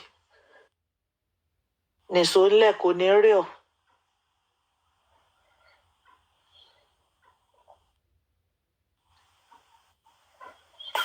wọ́n lọ sí US, wọ́n lọ sí CBN. Ó lọ fà o. Ó lọ fà o. Ṣé wọ́n ti jí ó wọlé? Ọtí lọ fà. Ẹ tójú rẹ̀ gan arí kó tó wọ. Ó fẹ́ fẹ́ Áfíríkà sílẹ̀, ní Áfíríkà ò sẹ́tù. Àwọn máa bèèrè pé ṣé Nàìjíríà táwọn máa ń lọ? Wàá kó wa lọ tánìṣe orúkọ, you can imagine. Trump ló tiẹ̀ yẹ kó sọ fún wa kó fẹ́ lọ bá. Ẹ má jà gbàgbọ́, rúmọ́sìsì ni. Kì í ṣe rúmọ̀. Rúmọ́sìsì ni.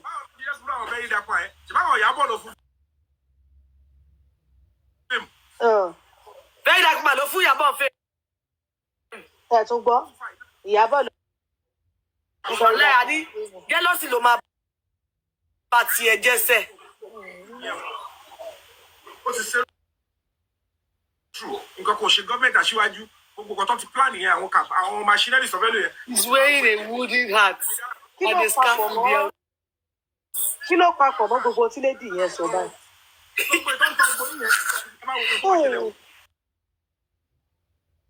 Coming days. You see Olóògùn. nínú ilé láì ṣe ta. Ṣé wọ́n ní ìtànú lé? Owó abáko. Gbogbo owó ojú. Wọ́n lè fi lábọ̀ kó lọ lóyìnbó. Káló. Ẹ̀rí àti ẹ̀bí tòkóńdò.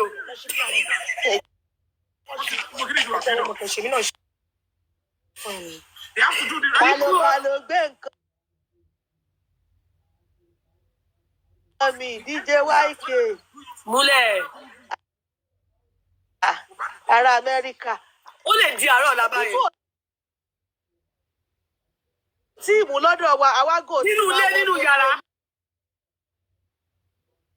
Ṣé àti máa múra báyìí òtútù ò tí pọ̀ tó gbogbo eléyìí ọ̀bẹ. Àní nínú yàrá. Ṣé yóò dìbà nínú ilé tí ìta wà? Àgbà kò dé ká lè mọ ibi tó wà ní. Ókè, wọ́n ní kò sí ìta. Ṣé pé fáàtì gan ó máa ń kò ní jẹ́ kí òtútù mú yàn. Àbọ̀wọ̀ ṣakọni. Yóò tún wá fi ṣakọni. London UK náà mo wà outside náà mo wà tí o kò ìtútù tó lẹ́bù yìí Nínú yàrá. tó lè nínú yẹn ó di December.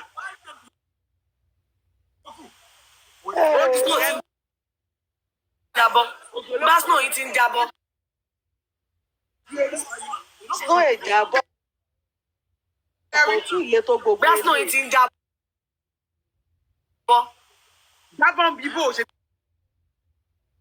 UK náà kan náà lájọ wà.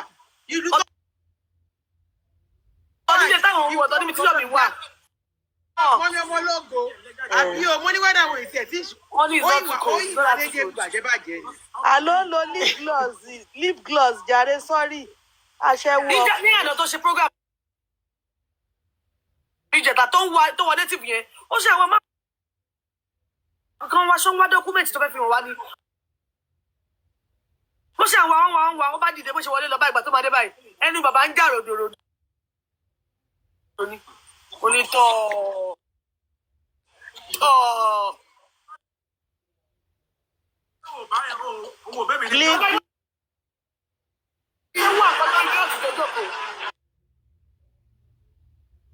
Wọ́n lẹ́bi òfin pàrọ̀ tó ṣe àwọn ọmọ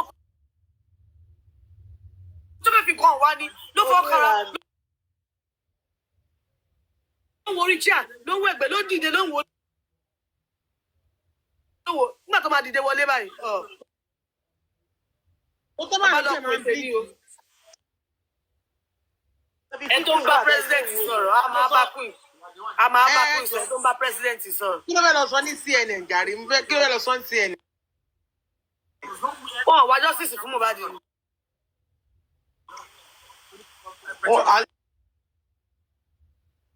Ẹlẹ́yà ni bọ̀bọ̀ ẹlẹ́yà. Àwọn àlọ́ tàwa Nàìjíríà báyìí. wá lọ tà wá sí tó bá ti wá wọ sí bí ẹ̀ náà wá lọ sọ yẹn báyẹn nílò national international TV àwa wálé wá náà fẹ́ wọ Nàìjíríà yìí. Asic asylum ṣá nǹkan tó ń wá nìyẹn ó fẹ́ sick asylum ni kò sí wàhálà. Trump gan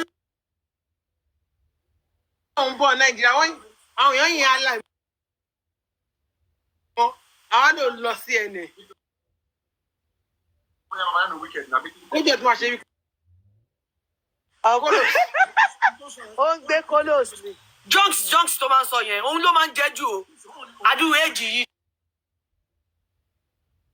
tó lóun ní hypertension tó ń jẹ ice cream. Ó máa mú ayé ó máa mú ayé. UK ló máa wà fún nẹ́ẹ̀sì. Ó gbọ́gbọ́ ló ń jẹ junks.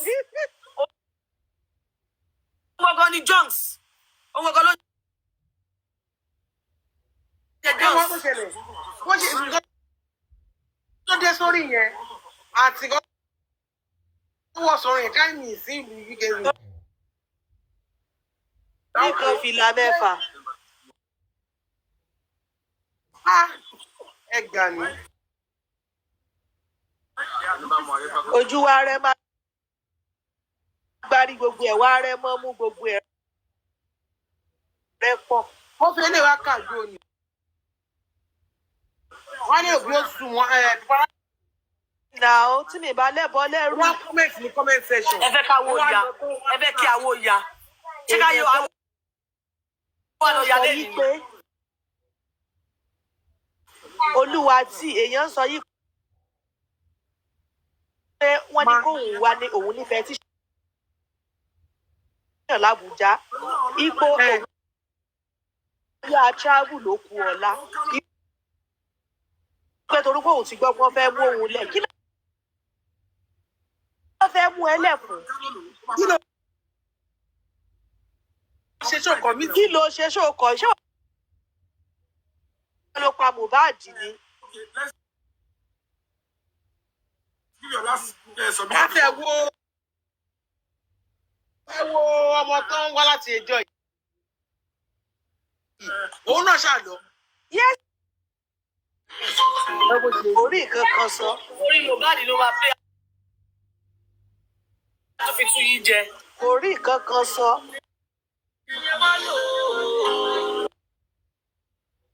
Irọ́ náà ìsìnkú lọ. Ó tán ni ọmọ mi ọmọ lóko. Ó fẹ́ sáré ṣe iṣẹ́ Christmas. Ó fẹ́ ṣe double pay Christmas. Ẹgbẹ́ yìí máa lọ fún vacation. Á ní Wọ́n á lè wọ́n mọ́ra.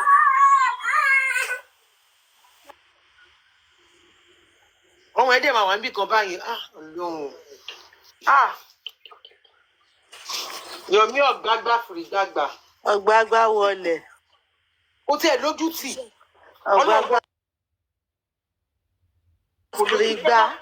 Ìjọ tó pín tìjù kò sí mbẹ. Ìjọ tó pín. Ìjọba sọ́mọlé onílù ni ẹjọ́ sọ́mọlé onílù ni. Bí ẹ máa bèèrè lọ́wọ́ ènìyàn. Àmọ́ bóyá àyànfábì yìí ló kọ rẹ̀. Àwọn ní olójú tí o jẹ́ pé tó bá bí wọn. Báyìí gbogbo kan tó máa lò fún ọ pátá máa lọ máa yá ni.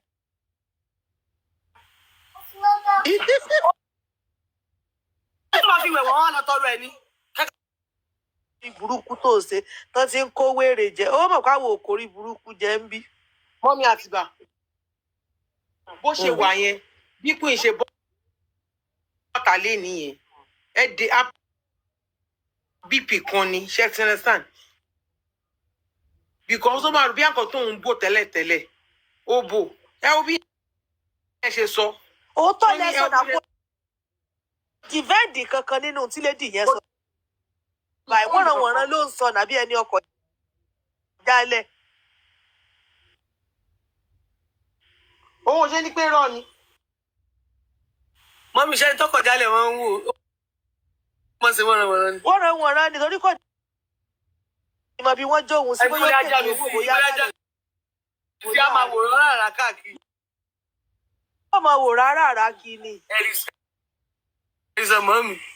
Olójú bí ojú àkúdá àyà. Ẹ send request. Wọ́n lóun mẹ́rin tó ń jẹ́ queen. Ìwọ ló pa, ó ti sọ̀rọ̀ ẹ̀ rí o. Ìwọ ló pa o. Wọ́n mọ̀ pé alájà tó sọ fún wa pátápátá pé rọ́ ni. Màá. Ẹjọ́ ń tọrọ lẹ má bínú, mo fẹ́ béèrè question lọ́wọ́. Ọtí gbàdúrà gbé. Torí ẹ̀ mo ṣe pé kán gun òkè. Okay ma. Gbàdúrà gbé mi ẹ̀ lẹ́mà ẹ̀ka lẹ́mà.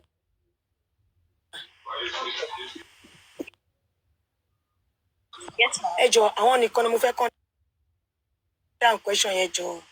Ẹ má bínú. Inú ẹ̀yin náà lè padà. Mo rí lọ́dọ̀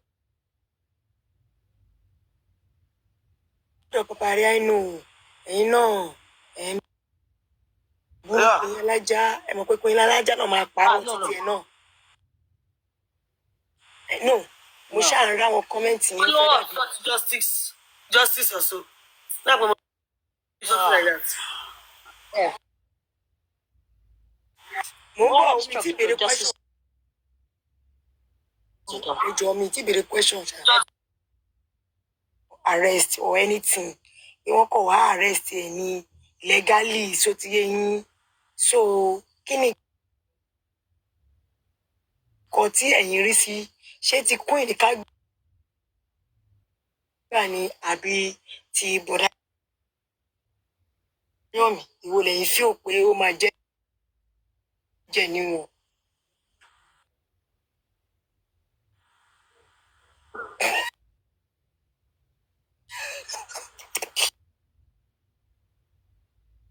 Tí àwọn underground ẹni sùúrù wà ní recover.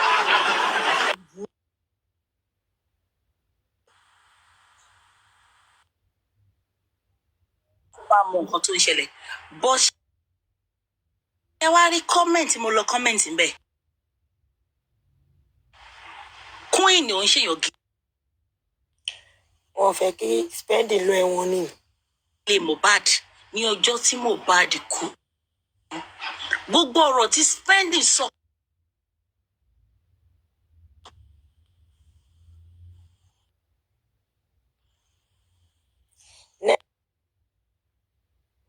Tí yẹn break ma.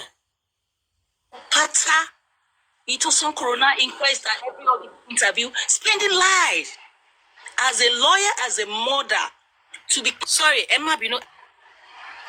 Hello. I will move to another room.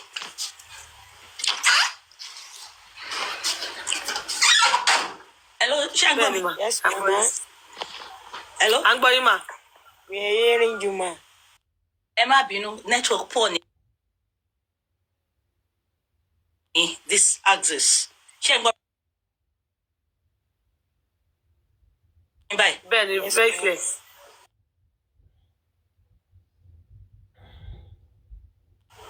Hello. Very clear, ma.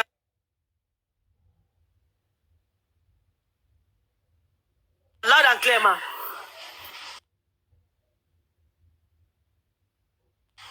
Hello.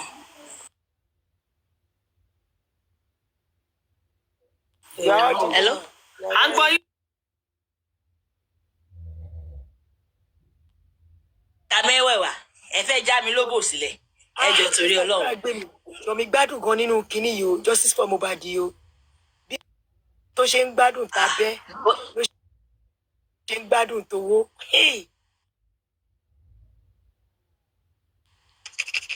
Ẹ̀mí mi. Ó jẹ́ iná nǹkan.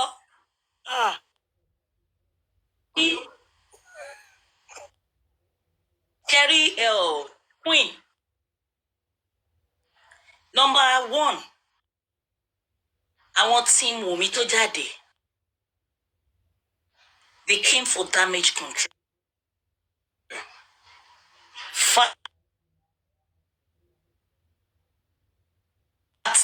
Mo sọ fún yín. Wọ́n wá fún damage control. But your miloma femusenu in the sense that what most of us were hungry before. I want to have a opportunity. What you mean that was a damage control. Oh, kò sí damage control tó lè ṣe. Tí ìjọba Nàìjíríà tí ò bá fún Mohbad injustice, America máa wá kó wa lẹ́rú gbẹ̀yìn ni. Whether they like it or not. Ṣé ń gbọ́ mi mà? Hello. Ẹ ṣeun. So, kí Nigerian government kó tètè yá mu. Tí wọn ò bá fi lè, wọ́n máa fi kó bá Nigerian government ni. Ó máa pay Nigerian government kó tètè fún Mohbad injustice tó need. If not, spirit ọmọ yẹn ò sùn. Spirit ẹ̀ dẹ̀ lè dàlú irú. If they are not careful. Ó yẹ kó ti wò. Ó ti pẹ́ tó ti ń ṣe. Ó ṣe wá jẹ́sìn. Ó ní US fẹ́ wá intervene. Whether they want to come and take the resources or not, we don't care. Let the right thing be done in this country. Sherry Queen tó bọ́ síta lénìí. Queen is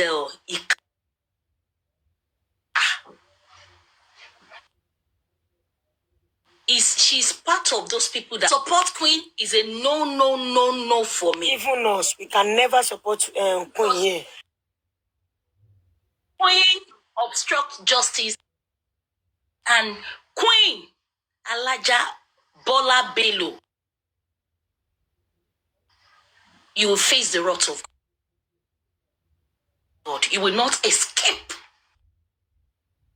one single wrath of God, except if you do the right thing. And the way you will face the wrath of God, and when you're married, you're pity, you feel because you're outside the country, you can be doing anyhow. But nínú kú Mohbad ṣèdarí wa má jẹ́ ká wà on the emotional side because ẹ bá ṣe Ọlọ́run ṣe máa ń bùkún yàn o. I won't lie to you. Okay. There is no day I come online to talk tí Ọlọ́run ò kí ń bless me. I won't lie to you. Tí Ọlọ́run ò kí ń tí ò ń ṣe ju àánú wò mí. Ó ti yé yín bẹ́ẹ̀. So ẹ jẹ́ ká ṣe pẹ̀lú ọkàn wa. Ká má ṣe because of the money gain or the fame. Ó ti yé yín bẹ́ẹ̀. Gbogbo anybody tó bá ṣe. Ẹ jọ fíìmù wo lèèyàn tẹ wá nù kó tó wà lẹ́yìn? Fíìmù wo lèèyàn fẹ́ rí? No, Sister Femi, ẹ̀yin ṣe bó ṣe kind lára àtàbíamọ. I can see it in you. But did you know that most people into justice for Mohbad? Àwọn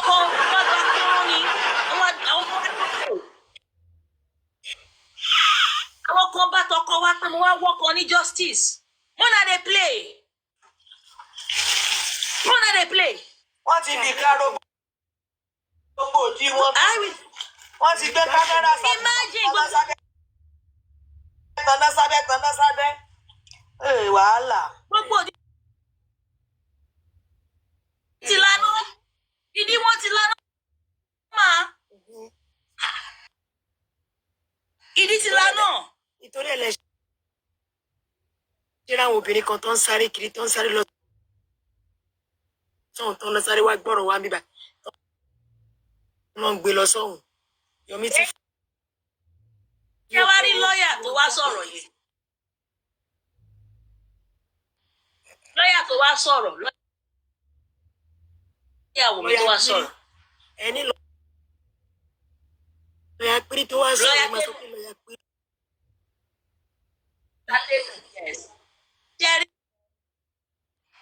Mo kàn ṣàánú ẹ̀ kó má dàbẹ̀ ní pé kò ní nǹkan kan nínú percentage. Ó ṣe yín bẹ́ẹ̀ ẹ má wọrí ní agbára Ọlọ́run tí ọ̀run bá ń jẹ́ ọ̀run tí Ọlọ́run bá dúró sí ọ̀run tó jẹ́ pé ó fi ọ̀run ṣe ibùgbé ó dẹ̀ fi ayé ìṣe ìtìsẹ̀ whether they like it or not, ìlérí Olúwa Ọládìméjì Mohbad will get justice. Amen. Ó máa gba ìdájọ́. Kò sí bá ṣe bo irọ́ yẹn sí àṣírí wọn ò ní bò lórúkọ Jésù. Àṣírí wọn máa tú ni. Ọmọ yẹn dẹ̀ máa rí justice, whether they like it or not. We are not going to give up until when it gets justice. That's when le máa rí pé ẹ bá wá àkáǹtì ó ti lọ nìyẹn. Torí èmi ò wá síbí láti wá dúró sórí. Ṣé kò ní ma irú ẹ̀ máa dùn pé àwọn ti padà lẹ́yìn for days. Òun ní peace nu. Ṣé mo pa àná tá ti ṣe ṣòfò? Ó padà wá ti ṣe send forth fún lánàá so àwọn ọ̀ráyè tiẹ̀ báyìí.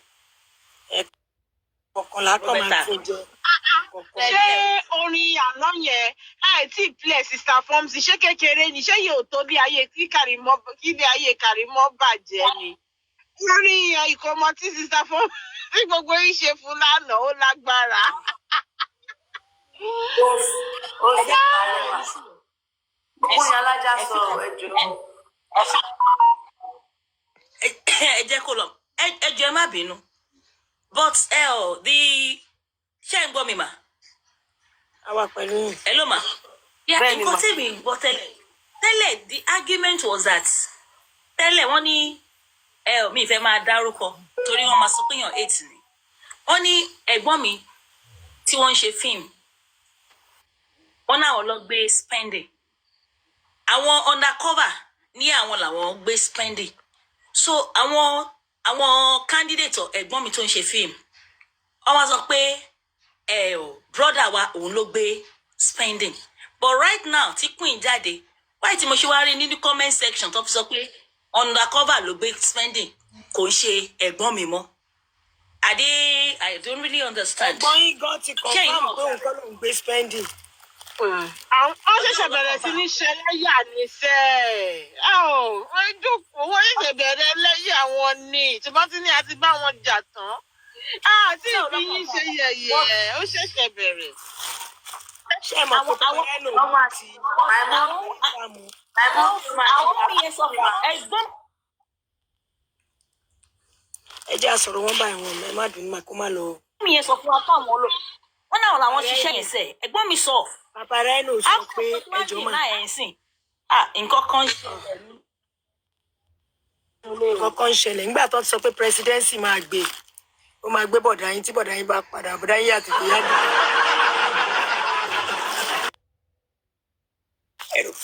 Ẹ̀rù ń bá bọ̀dá yín. mo ń gbọ́ ẹ̀rù yín mà. Ó yà já pa.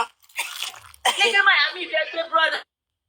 Ṣé pé wọ́n ti deny ẹ̀ nísìnyí pé àwọn kọ́ làwọn gbé. Ṣèbọn náà àwọn ọlọ́kọ̀ petition òun ṣáà ni wọ́n fi ń pariwo orúkọ ara wọn káàkiri.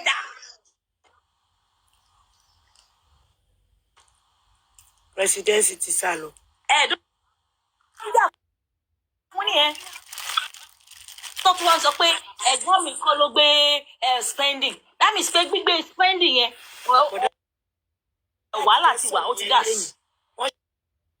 That's what I suspected. Anyway. Àwọn tíìmù wọn nígbà dáadáa láti bá ti fẹ́ sọ̀rọ̀ yẹn bá change ọ̀rọ̀ yẹn mú wọn. Ẹ jẹ́ ká wá jókòó. Ẹ má worry. Ṣé wá rí gbogbo ẹ má worry ẹ jẹ́ ká jókòó we sit down dey look. Sister Fonzie. A máa wo fíìmù náà. Mo máa bá ẹ̀gbọ́n mi ní WhatsApp ẹ má worry. Èmi ń sọ ní gbangba ni mi sọ̀rọ̀ ẹ̀ torí tó bẹ̀ láti tẹ̀ sí lójú. Mo máa lọ bá No, mo fẹ́ lọ bá ẹ̀gbọ́n mi kí mo fẹ́ lọ ṣàlàyé fún wọn. Yeah, to be nice. I need it with my children. By the end of the night. See you. Thank you. Bye.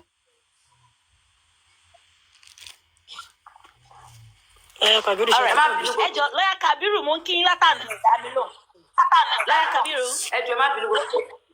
wọ́n ti padà gbà báyìí pé petition wọn kọ́ ló gbé spending wọ́n ti padà gbà báyìí àbí. ok ASCC bọ̀ jápa.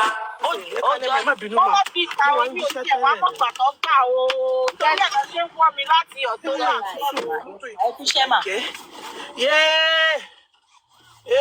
ẹ ṣe mà mọ́tò ìtútù bí wèrè bí wèrè. àìpẹ̀lẹ́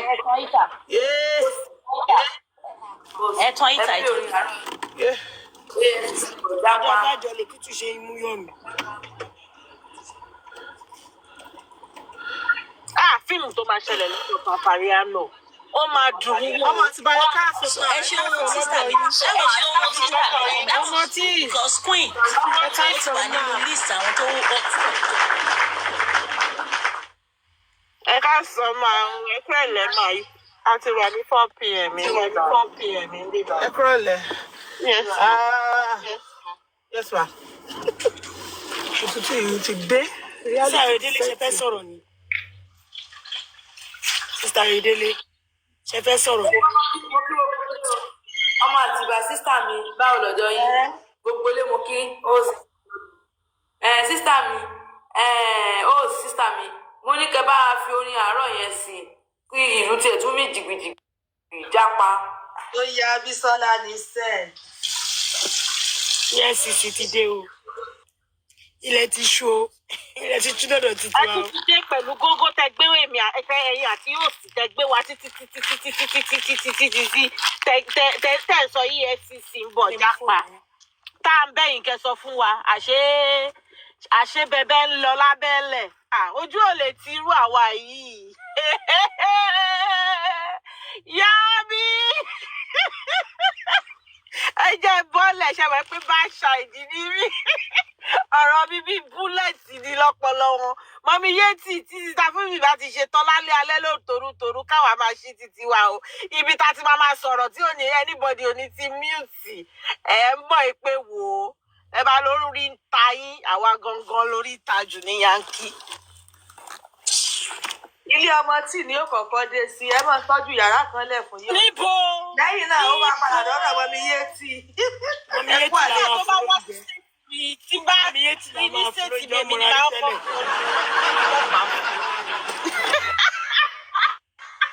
ẹ kú àmúlélò àbí wọ́n ṣe máa ń sọ àpò. màá ló fẹ́ wá kàn sí distress nínú mi.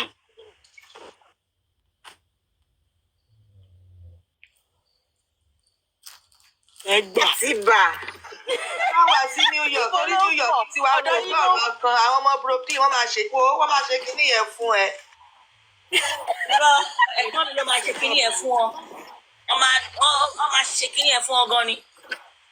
lady peace ní wọ́n kàṣà. wà ń bẹ̀. àwa kakuléètì ọpọlọ wà lórí títí wa torí a mọ bó ṣe ń ṣe investigation ní bíbá yìí ẹjọ́ la máa ń kọ́kọ́ ní bíbá yìí ká tó jà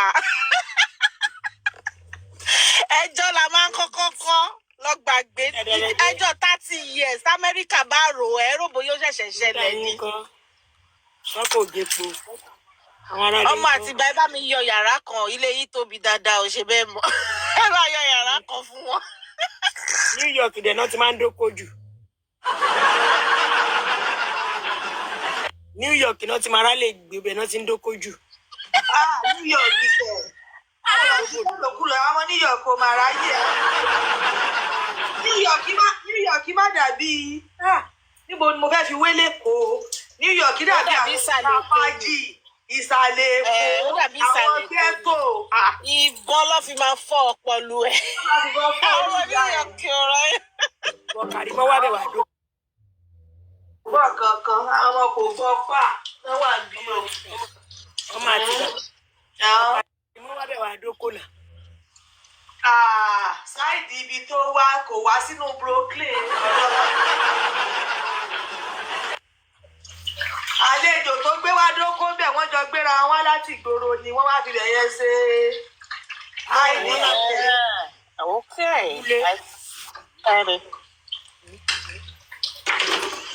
olókùn ẹ̀ ò kì í ṣọmọ Brooklyn. àfọ̀bọ̀ lọ́gbẹ̀ẹ́. ẹjọ́ ṣé bá ṣe máa báyé wa lọ lélẹ̀. ọmọ ti bọ́lẹ̀ bus stop kò mọ̀ sí nǹkan kan. Àwa ti bọ́lẹ̀ o, ṣé yóò ti bọ́lẹ̀ ní ẹ̀rí káàṣì cruise ni. Aláǹkáṣì fún dára wọn máa lò fowó àbáyé. Àwọn tó sì ń tẹ̀lé lọ́hùn wò pé kí àwo má fà ya. Àwọn kan sì ń bò fún káwo má ya. Àwo ti ya lójú títí wa already. Bàbá mo mú ìlú yìí, èèyàn kan á máa gbé mi ń gogo. Kò jọ rárá o, kò jọ mẹ́.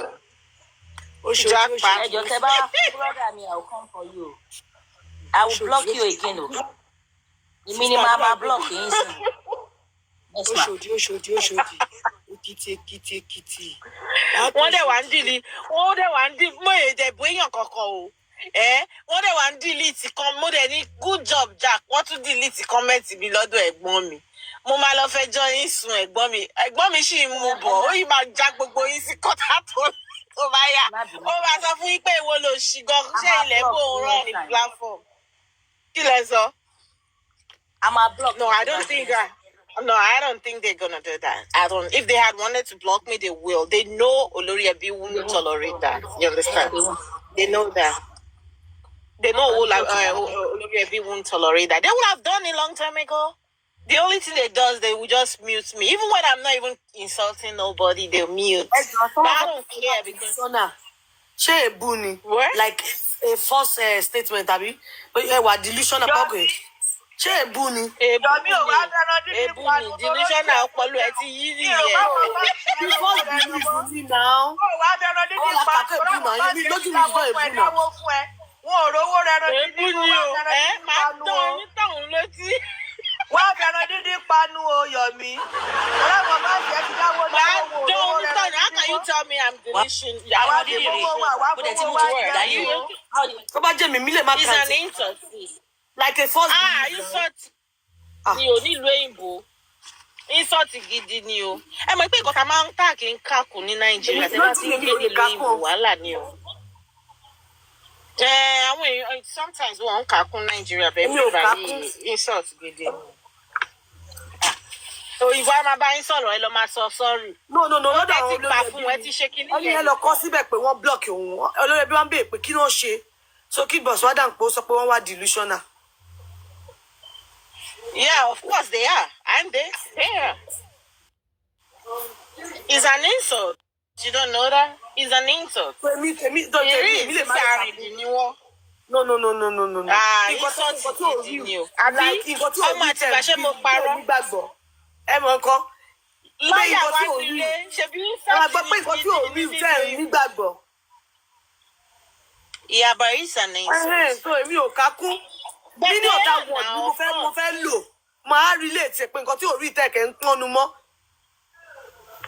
Ṣẹ́nsán ní oṣù èbú lójú èmi ò mí lè sọ. Like you said na pé ẹ̀yin máa káǹtẹ̀. Pé mi mo kẹ̀ pé kí ni? Kàtí kò rí. Àní ní bíbá yìí tẹ́ bá wà lẹ́nu iṣẹ́ tó bá lẹ̀ ṣe nǹkan kan lọ máa sọ sorry. Ẹ ti gbà ń pẹ́ ẹ ní kó lẹ ṣe o. Ẹ ti gbà ń pẹ́ ẹ ti ṣe é ni. Of course, bá ṣe gbà sorry. Ìta máa fi ń lo word sorry. Ẹ ṣe mistake nìkan kan nìyẹn. Kàn ní I apologize. Apologize, that's it. Òun lè máa sọ. wọn lọ kọ sí comment section wọn náà block ẹni rẹ bí wọn sà kí ló ṣe ẹ fún wọn jẹ ni ó kọ sílẹ̀ pé wà delusional. ìyẹn ẹgbò ọmọ yẹn kẹkẹ tí bá ní kí n bẹ̀rẹ̀ pẹ̀lú wọn èmi ò rán wọn ṣẹ́. ẹ má bẹ̀rẹ̀ pẹ̀lú wọn. mi à ló sè. ọmọ yẹn tó wà lọ́wọ́ ẹbí jẹ́ kí ṣe. Amen, my father. Nígbà tí ìgbọ̀n alájà wa bọ̀ sí Alárò tó sọ pé petition ìbílọ̀ fi gbé ọkọ̀ kí ló wà sọ báyìí. No, there's nothing she says they believe. Wọn believe what she has been saying that ẹ̀kọ́ yẹn wọn believe in her. Ṣé bàbá náà mú ṣeré náà, you know? Ẹ má bínú ẹ̀mẹ̀. Ìgbà tí Kúnlé Alájà sọ wípé àwọn underground ló gbé símẹ́ntì bàbá Alárò ló sì bìlífù náà àbó bìlífù. Ó ní gbogbo nǹkan tó ṣẹlẹ̀ bẹ́ẹ̀ lọ́jọ́ yẹn lòun mọ̀. Gbogbo nǹkan tó ṣẹlẹ̀ sí kí ló kọ bọ́ yẹn spending ní ìwọ̀n mọ̀ náà. Ó ń sọ náà. Ọlọ́run kẹfẹ́ sọ̀rọ̀ ni. Ọlọ́run mọ̀ owó tí kò sáyé mi. Àgàtà ló sọ ọkọ tí mo kàn lórí ọ̀dọ̀ orí ẹbí tínú mi dẹ̀ dùn. Ó ní gbogbo ẹ tó ń ṣe justice pátá tí wọ́n ń ṣe tó ń parọ́ fáwọn èèyàn àti àwọn host o àtàwọn tó wà panelist o àtàwọn commenters tí wọ́n ń ṣe nǹkan tó tó ń parọ́ tó fi ń wa ọkọ̀ kíní ìsẹ́yìn ọlọ́run á dá fún wọn everybody mú tiẹ̀ ń bẹ̀ mo like ọ̀rọ̀ yẹn o. ta ló sọ bẹ́ẹ̀. Agatha ni o. yes Agatha ni. Only every one of us we kọ́ ló ń dá fún wa gbogbo ohun tá a bá ṣe mẹ́ta rírọ́ tá à ń pọ́n lépo òótọ́ ni.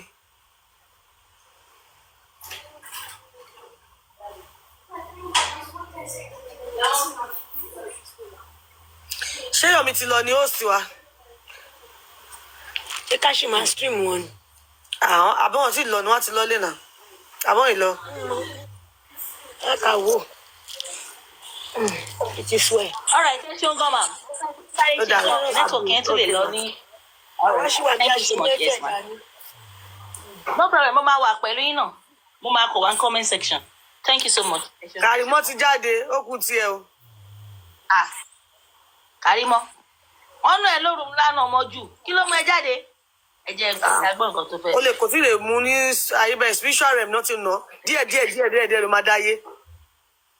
Kò lè sáré filẹ̀ báyẹn díẹ̀ akẹ́dáyé ni.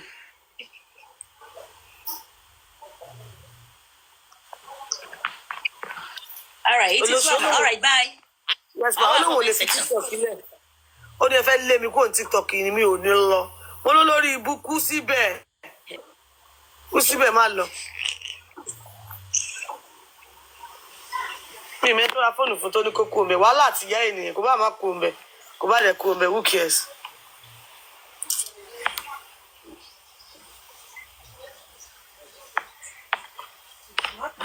Ó ṣẹ̀yẹ́ ká gbọ́yọ̀ mi. Bá gbogbo ẹ̀ kúrò lẹ́yìn yóò kú. Ta ló rán kò sí kan tó kàn wá kò bá kú síbẹ̀ kí ló kàn wá. Bàbá yìí kan sí ìwé chọ́ọ̀jì. Wọ́n ló sọ̀rọ̀ pa Gudat ló máa pa ikú Gudat ló máa kú. Dákú yẹn tún gbẹ ẹ mú ìyá tún rún ẹ. A tún rún ẹ dáadáa èmi àtún fẹ́ bọ́. Gudat òjò gbádùn gbogbo pọ́ọ̀sì tí Gudat tó ń pòsì. Kàrímọ́ máa ní hypertension. Gudat kò dá. Tí ẹ bá tún gbọ̀ngàn tó sọ lálẹ́ sí ó tún tọ́wọ́ èrè nìyẹn.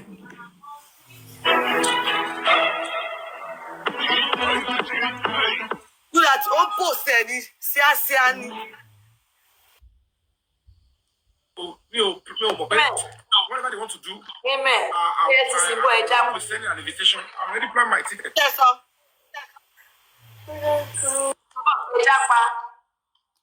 Àgbọ̀mọ̀.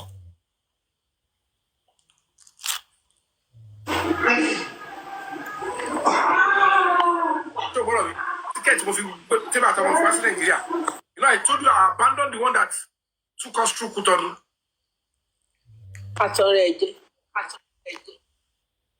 There is a return date to my grandfather, which was the 14th of October.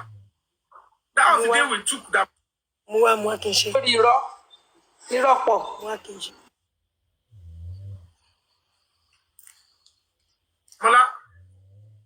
So I have to, you know what? They have to reissue. Like I'm saying. So the one-way ticket is what I use in coming here. To the plan, can you help us? You're being go. Worry. Into fellow shady.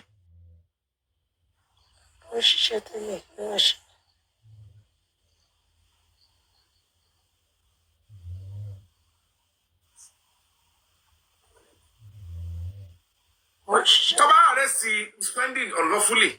I just say for somebody that is being investigated for murder.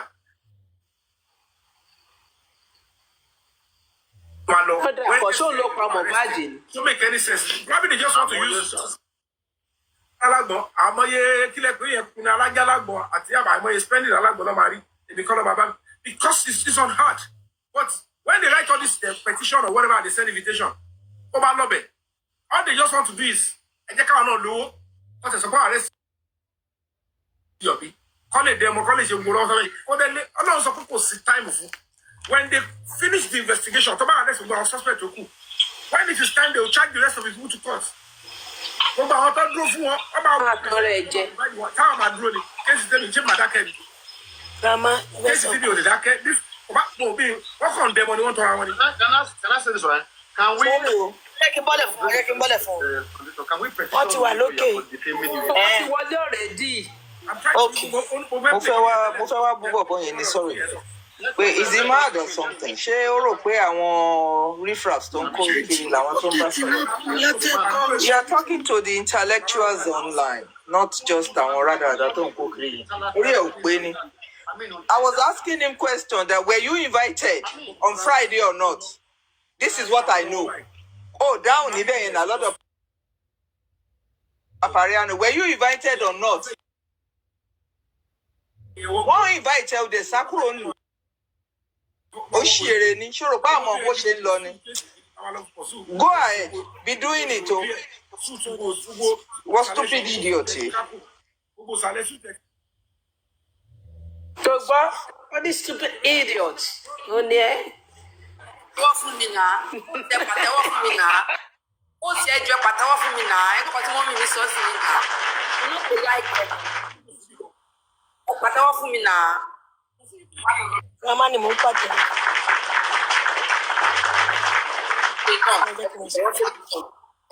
I say it yesterday. Say they invite your me run away. I say it. I went to FCID because a Shatterman was saying something, and I said we should say somewhere.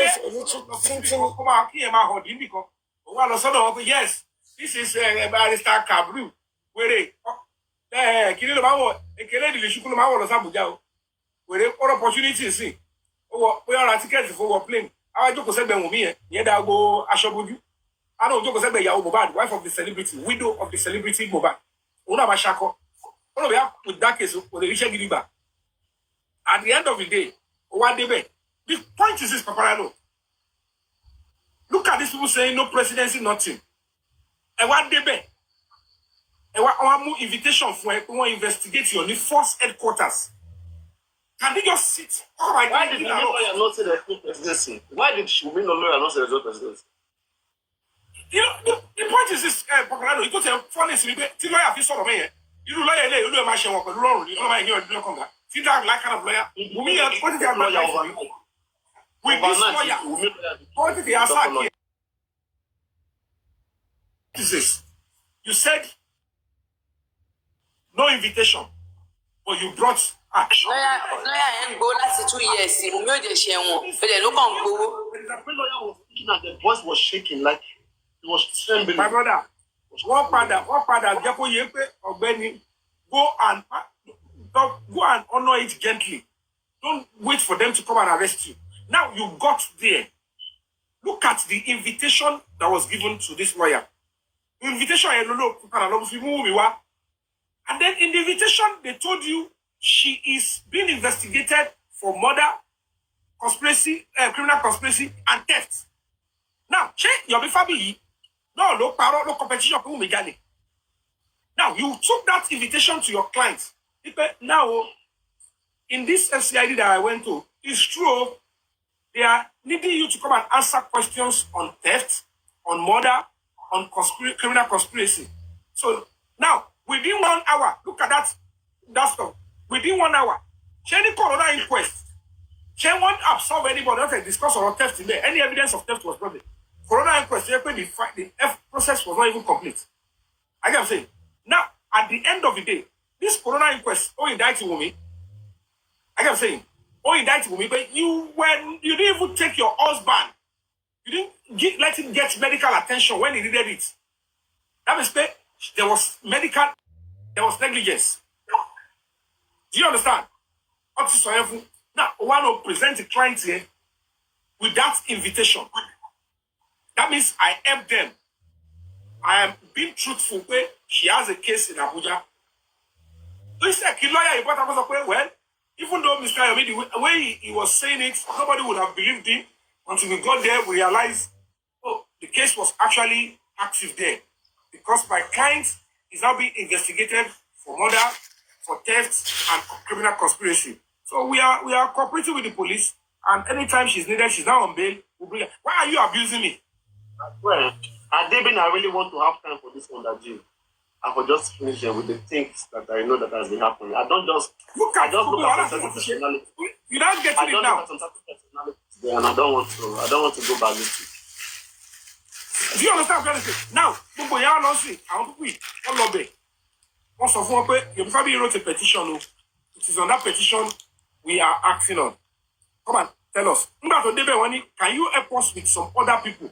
Here because what has about 7 people are needed. This player said, and they said, how can she help them to get the other 8 people? Then you are coming out to say, nobody can arrest her. But they could actually give you invitation. They detained her. She wrote statement for over 1 hour. So I for 1 hour. Can you imagine gamble? Gamble, question and answer for 1 hour. Do you understand what I'm saying? Now, police will go how many hours? Okay, on grant every cost to talk below. They didn't say the calls they make through to the chief of staff, to the president, through to this and that before they could even grant it. All those lies they'll make it. But all those ones will know it. We'll get to that very shortly. I won't go into details of that. And this other one come here. They deny it. Because until they complete the investigation, they get to the other suspect. If it's all of they don't see, we'll go on my because one more way, all of they go until they get some key persons, and you know who I'm talking about. That is when they can round up their own side and charge the case to court. So thinking that something can happen in between, they can make some dirty noise. Of what? They are deceiving themselves. At the expense of what? Only it's not even going to work, and it's not going to work. They would have to face whatever it is that is on ground. Even doctors report Lasso, Dr. Perez reported Dr. Elasso got his case 1 leg. Rigomotis stage 4. And you get more about the line in 40 minutes or to stage 4. You are telling the police in the FCID that you don't have a case to answer. You will let anybody go to stage 4 within 40 minutes. You medical condition on the ever. Rigomotis is setting. Now in 1 hour, talking about stage 4. So these people thought we are fools. All about everybody don't command you, Wumi, Darosha, spending, Damala, you are taking Tuesday for us. And you say you don't have a case to answer. Short day near CID, they are investigating you for murder. You are not know spending. They are investigating you for criminal conspiracy, concealment of evidence, intimidation, and murder. Only Kaluku want to think and one left. All they just want to do is let's embarrass the Yomi, let's destroy his name, and let's make people not to support him. Because they believe that at this stage, what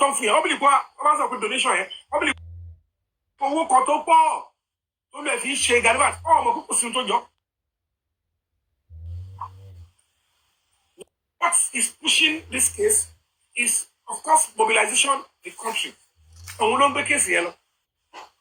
And when people want to hijack the whole process from me so that they can turn it to their own glory,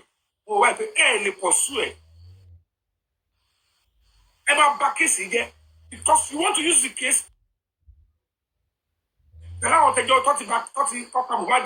negotiate because with these people and those of when they find a way to remove me from the case. If they remove me from the case with all those ones, hijack wrong investigation activities of possible.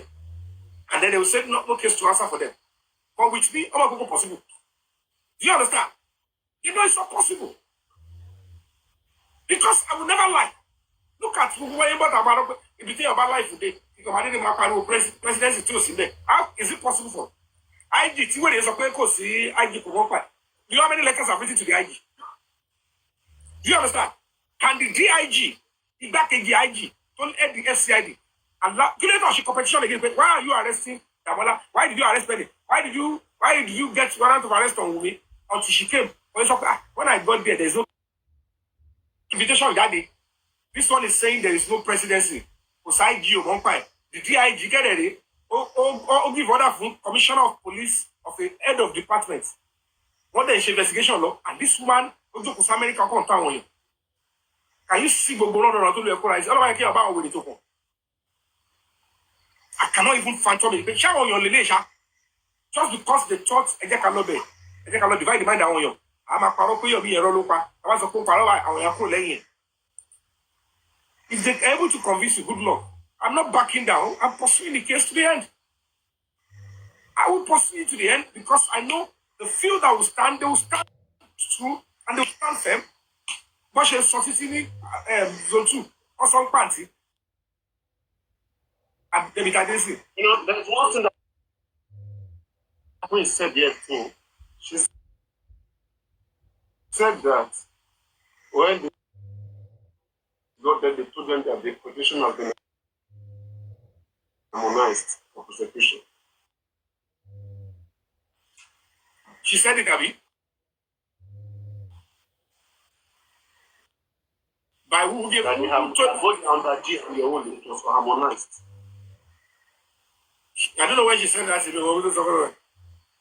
He said so that they put it together. Now look at it now. He said what does the petition that it entails recommendation of the coroner. What is Sammy Jojo? You don't go for spending, Abby. Did you hear that? Did you hear that? Oh yeah, I mean. Confirm it now. I'm going to 100 gig on it. We can buy. Let's play game. Let's play. Answer me. Say well. Did you hear that? Is it true? Win me first. Win me out. Is it true? If you call about the level, I need to know who I'm dealing with. Are you part of them? Because we got more information. We're going to arrest me. I'm going to go away. Arifa now from now to December. Arifa from now to December. Odi March. And about best Odi March. Now, look at it now. Look at that Sammy Jojo. One of those about spending. Now, Tani, Sammy Jojo, I don't spending. one of the under. I command store whatever more. We won't pay the Abuja for a month of things don't Kí ló sọ bẹ́ẹ̀? Kí ló sọ bẹ́ẹ̀? Ọlọ́run ní kó dú àṣọtí. Ọlọ́run ní kó dú àṣọtí. Kí ló wá fún mi rẹ̀ fún ìlọ́dọ̀ Papalule? Ó bá wọn bẹ̀. Àdínkù ló sọ bẹ́ẹ̀. Ó nígbà tí wọ́n ní káwọn sọ 2 million. Òun wá gbowó yẹn pọ̀. Òun wá ní bóyá kíní wá. Òun wá ń pe mo Sam tó wá dú àṣọtí. Kí ló lọ fẹ́ náà rẹ̀ sọ́dọ̀ Papalule? Mo mọ̀ sẹ́ ó bá Samuel wọn ní kọ́tọ́ wọn ṣe bẹ̀ yẹn sẹ́ ó bá mo mọ̀ sẹ́ ṣẹ́ ń gbọ́ mi kò ṣe pé wọ́n dìdì lọ́kùnrin bẹ́ẹ̀ lọ gba sẹ́ndì ilẹ̀ ṣé ó ti yé yín.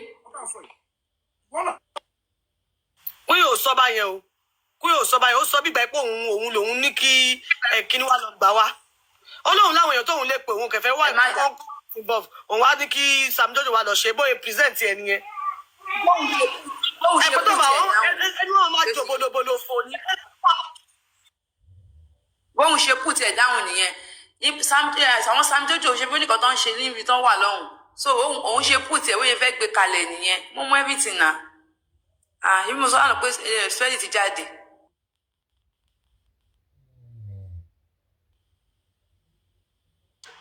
Ó dà pé Bísọ́lá gan wà lára àwọn dájí.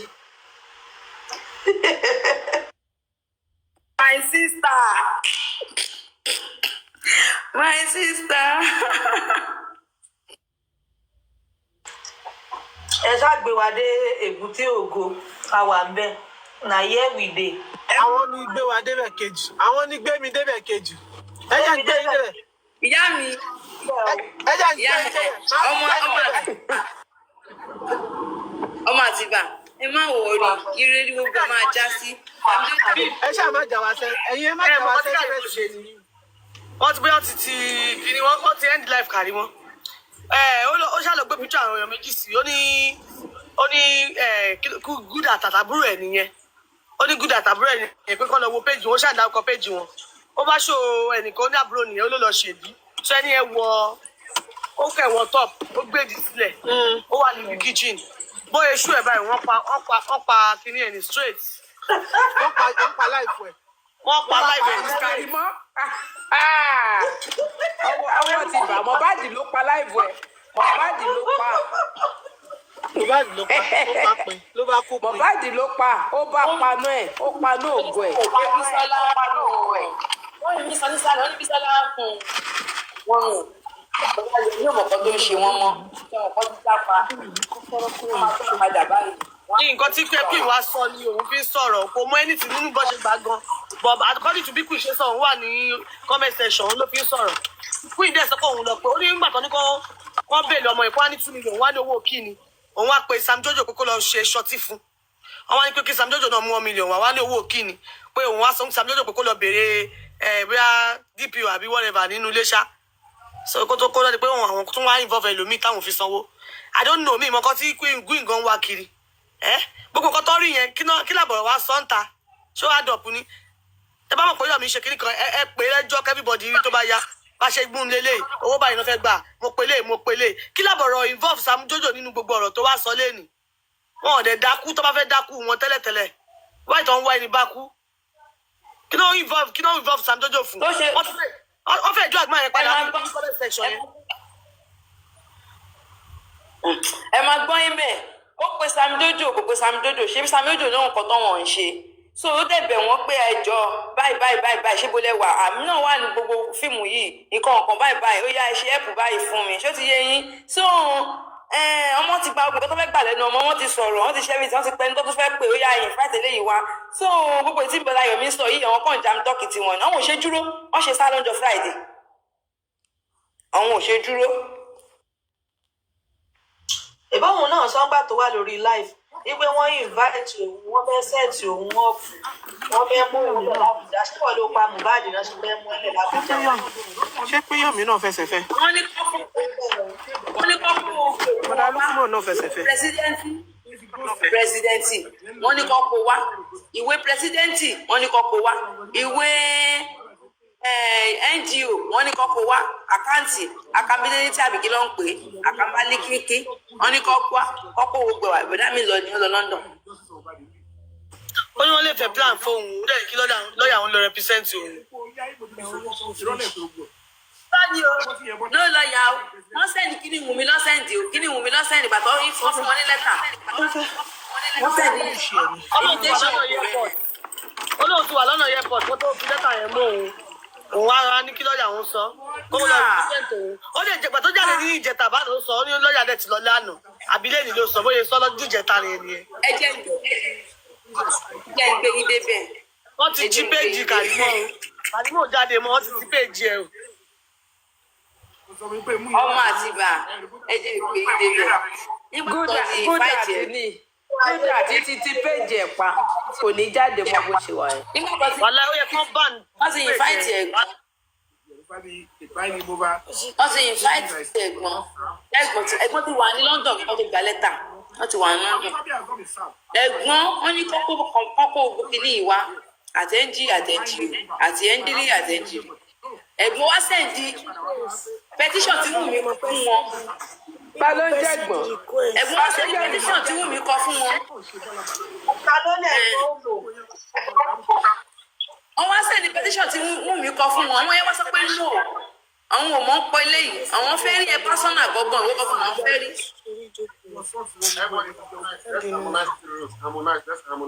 ẹ pẹ̀lẹ́ ya wọ́n wá nínú àwọn ò béèrè eléyìí lọ́wọ́ ẹ̀ kó sọ́dọ̀ kan ọ̀pọ̀ eléyìí ìwọ́ gbọ́gbọ́n lọ. bẹ́ẹ̀gbọ́n ṣe wá nìyẹn o bẹ́ẹ̀gbọ́n ṣe ASCC bọ̀ jápa nìyẹn o bọ́ọ̀ ṣe wá nìyẹn. Yọ̀dí bá jápa. wọ́n ti jí péjì ẹ̀ God's favourite. Yọ̀dí pátákópá jápa. bó ṣe ṣó ẹ tó wọ gọ́stọ̀p bó ṣe wọ ṣíṣó ẹ tó wọ gọ́stọ̀p tẹ́ni òwò ọkọ sí bọ́ọ̀tẹ̀ báyìí wọ́n jí péjì yẹn ni wọ́n end live ẹni.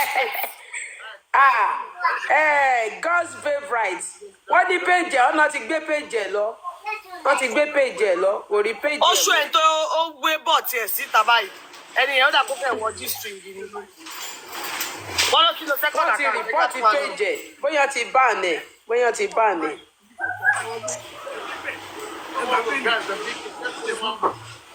wọ́n ní she is live now wọ́n mi fi mi.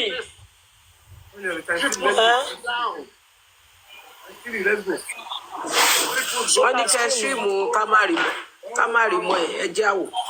kí ló sọ. àbúrò ẹ̀ wọ́n tún máa gbé péjì eléyìí náà lọ fún ẹ̀ Kàrímọ́. I've seen her God's favourite. àbúrò ẹ̀ tún rí orí wọ́n lẹ̀ ní Dubai ní 2018. wéèrè. kódà tí Wèrè. Onda. Lọ fi fọ́ra wọn lórí kúdà ti délé. Àbúrò ẹ̀ rè. Tó dá gúdà tí mo ní ṣó ti rí rí ni. Dàbí drọ̀gì ló dàbí gbaná. Kúdà tí Onda. Kàrímọ́ tún gbé èyìnbó. Ó tún sí ọ̀gá ọmọ òyìnbó yẹn. Carlson, Erin Carlson lorúkọ eléyìí jẹ́. Erin Carlson. Ó tún sọ orúkọ wọn. This guy go go jail. Fọ́tò ọmọ yẹn dà. Ẹlẹ́bìrì dúbẹ̀. Mo gbé dé ìṣègáàjù.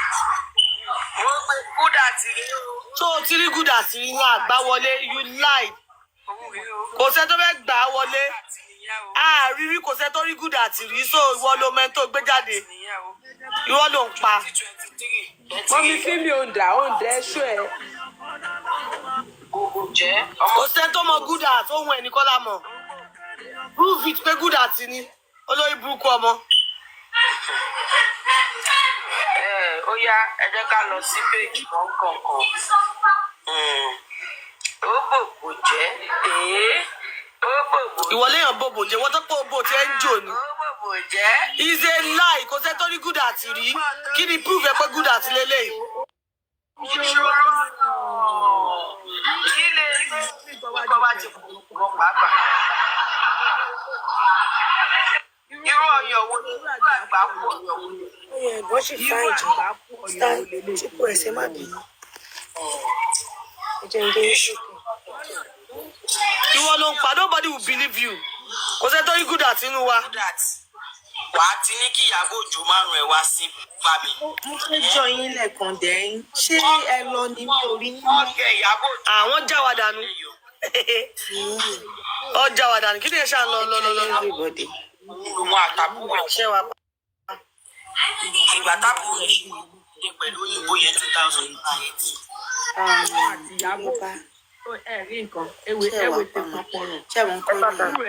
Last time Mr. Yomi sọ pé tabari 1 week nísìn báyìí bàbá Ìjẹ̀ṣà máa jáde.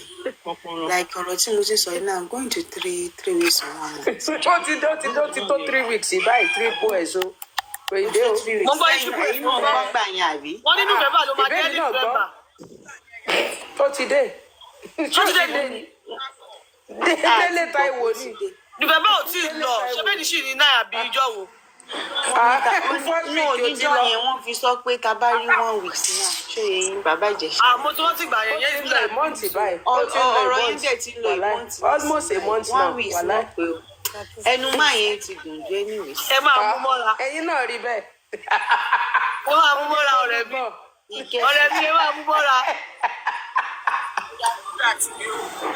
A sọ̀rọ̀ já máa sọ̀rọ̀ sọ bótó. A sọ̀rọ̀ já. Ẹ̀yin náà ti rí triple S.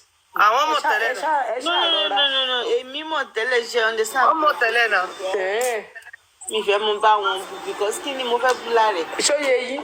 Ṣé mi ráyè tiwọn ni? Ṣé ẹ mọ̀? Irọ́ Kàrímọ́ ti ẹ̀ ń pa ń tiẹ̀. Paparazzi. I love you. Ta ló ń stream Kàrímọ́?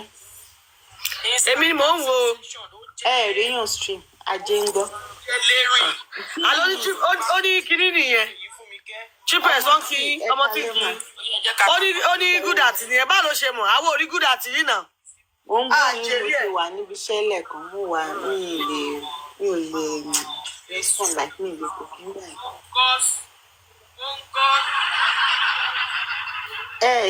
Níṣẹ́ host ẹ̀dẹ̀ aláwọ̀ nǹkan máa stream Kàrímọ́. Mi ò stream èmi ń dagbọ́ ni mi ò stream ẹ̀ o. Mo ń tún àti yín kinní mi lọlẹ̀ gan-an ẹ̀jẹ̀ mute. Kàrímọ́ wo ni Kàrímọ́ tí ò ní level olóṣì àkúrí. Wọ́n ti gbé péjì ẹ̀ kọ́ ló tún lọ sí péjì èmi. Wọ́n á tún gbé yẹn náà lọ sùn. Ó ti lọ sí péjì mi. Gúdà tí ń bọ̀ fún ẹ̀ náà kò tí ì mọ̀ kankan. Àwọn àfẹ́ bọ́ láàárọ̀ la àti ẹ̀jẹ̀ kọ́kọ́ lọ́nà bọ̀ sọ gúdà. Kí ni picture ẹ̀? Ó ṣe máa gbélé fún akọ́ni gúdà tí ní àjẹ́ kò sẹ́ọ̀. Jọ̀mí tó ti fi yín play game òun àti Papi. Kódà bó ṣì ń sọ̀rọ̀ náà bó ṣe ń play game ń sọ̀rọ̀ ọ̀rọ̀ yìí náà ni. Ẹni sùúrù náà Kasha married pa no magba justice wa fún wa because as everything come turn upside down. So anybody should not use this oh bad my matter. God. They should go and face the case in Abuja, FCID, and let Boma get justice. How you come and do invitation? Let them tell what happened. Let them tell what happened. Simple. And I had an she saying, yeah, the spending was arrested. Everyone was spending with the one. You come spending now? Zani could tell you, I don't understand at all. Hold on, I am saying, sure, you just come on social media and say all sort of jokes. Look at that lawyer. Only on bail. If the IG is not aware, if not, so they admitted her to bail. You stood for her. And you have invitation. Women lawyer, send me a request. Let's have one-on-one. Okay? Let's have one-on-one. Women lawyer. Ìwọ ṣe sá lọ.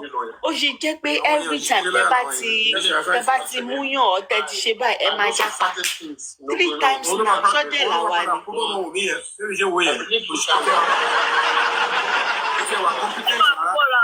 Triple S ẹ máa mú mọ́ra. Things wọ́n ti jápa. Any disease kí ló dé tẹ̀ ṣe lọ before kí tó máa ṣe process ọ̀tẹ̀ ṣe lọ papọ̀. Traveled all the way from Lagos. Ibẹ̀ ṣẹ̀ṣẹ̀ lọ kán dé ni. Ẹ tún wá náà nísìnyí báyìí. Ẹ tún wá fi bọ́tà kó àwọn èèyàn lórí ẹbí jẹ. Àwọn náà tọrọ owó fún òfẹ́ lọ US. Òfẹ́ lọ sí CNN ní US.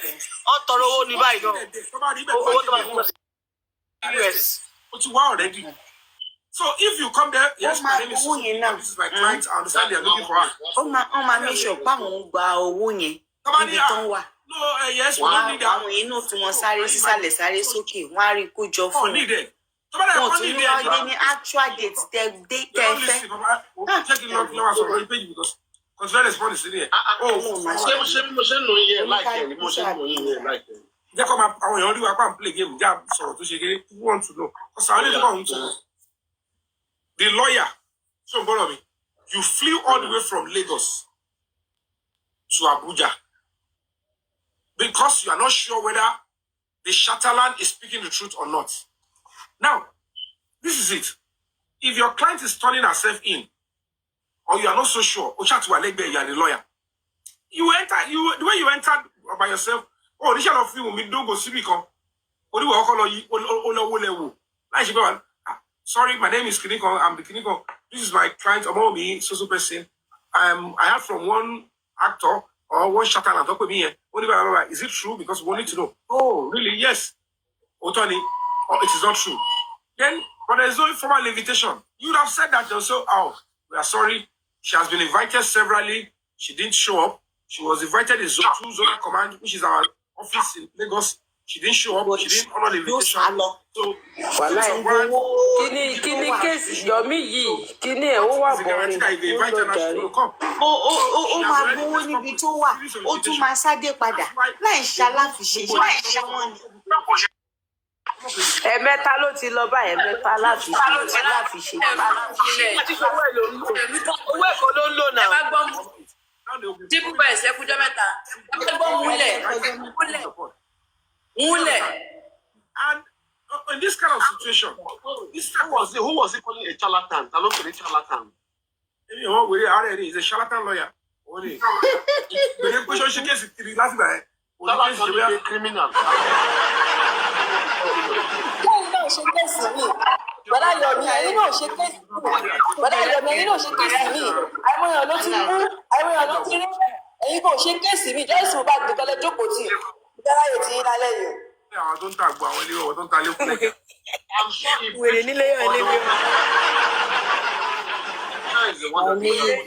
Yomi a máa bú yàn, ìwọ ń kọ́ Yomi. He's a TikTok lawyer. I just a social media lawyer. Ṣé kéèsì mi láti ṣe ìyá àwọn ṣé kéèsì mi? Ajàmbé lọ́ọ̀yà nírú àwọn yẹn. Orípé ìgbà tó lọ ń sìn. Orípé kò ṣe kéèsì gidi kankan. Orípé DNA kò rí ṣe. DNA wọn ò rí ṣe. Even corona fàfàfàfà. Bẹ́ẹ̀lì nìkan ló ń gbà kiri. Charge and bail ni. Charge. Kọ̀ọ̀kan ẹ títí ẹni kò sọ. Títí ẹni kò sọ. Wọ́n kọ́lẹ̀ pé tó bá máa fi charge gbogbo. Títí ẹni kò sọ. Kọ́ọ̀tì lórí irọ́. Mo gbé fún lọ́yà o. Ìjọba sílẹ̀. 100%. Lọ́yà ó kojú lọ́yà bàbá láti gbọ̀ngbọ̀n. Kí lórúkọ ẹ̀ lọ Kàbírù kí ló dé? Lọ́yà wùn mí dúró pa 2 years wọn ààrẹ sì wùn mí. Kí dẹ̀ ń sọ lẹ́nu? Kàbírù ṣọ́ọ̀bù báyìí. Ní Ọlánírètí. Mọ́mí Ọlánírètí. Àbí? Màá gẹ̀ẹ́tì ẹsẹ̀. Àní sísítà mi ni. Kàbírù. Ẹ wo tó bá ṣe pé ẹ̀wọ̀n á ń bí. Ájìá ń wá yín ṣe gbọ́. Ẹ lọ mẹ́sẹ̀gì Ájìá wọ́n wá yín. Ájìá tó máa ń taṣọ yẹn. Mo ti mọ ìwà láti mo ti ṣe pàtẹ́lẹ̀ ìbàdí mi tàdé. Irú sista tẹ́ni wà látọ̀ tó ṣe lórí justice for Mohbad. Tó yẹ kó wọ́n sọ pé àwọn gbé dání kiri. Ó jù kan tí wọ́n dàbẹ̀ mi bá káàkiri lọ. Mo ti sista tẹ́ni ti ṣe. Ó jù kan tí wọ́n dàbẹ̀ mi bá kiri lọ. Ọmọ tó sáré. Wọ́n ṣe exercise ni. You understand? Ọmọ bóyá lọ. Nobody can arrest èèyàn. Ẹ máa sá lọ. Láti arrest àwọn èèyàn. Ẹ máa sá lọ. Ẹ ní dúró kẹ lọ sí station. Kẹ lọ sí kóòtù. Kẹ lọ gbogbo ẹ̀. Ẹ ní dúró. Kí ló mú yín arrest àwọn èèyàn? Ẹ máa sá lọ. Tó bá nídìí yín gan pé kẹ wá sọ àwọn nǹkan kọ̀ọ̀kan pẹ̀lú òun kẹ wá kojú àwọn yẹn. Ẹ sílé ẹ ní lọ́ọ̀yà lẹ́yìn máa send, you can imagine. Ẹ̀yin kọ́ níbo lẹ́ ń lọ. Ó ṣeéṣe pé gbà yín lẹ máa ń fi jápa yín sí. Ìgbà tẹ́ bá ti arrest yẹn lẹ́yìn máa ń jápa. À ń ṣe bébì náà. À sọ pé ẹ̀ ṣiṣẹ́ bọ̀ ṣẹ́rí ẹ̀ irọ́ pọ̀ jù. Àwọn náà yìí fáìtì wọn. Àwọn fáìtì wọn yìí náà. Wọ́n kàn ń parọ́. Wọ́n kò sóbì fáwọn èèyàn. Guys, the last battle. This is the last game. The last game. In fact, let's do best out of three. Best stream. You know the best out of three. Yomi tí wọn ní orí ní òpè gbogbo yín pátá àti àwọn gúrùpù bàbá ẹrù bóyá òkè náà wá ti fẹ́ máa ṣe é sí Mr. Yomi.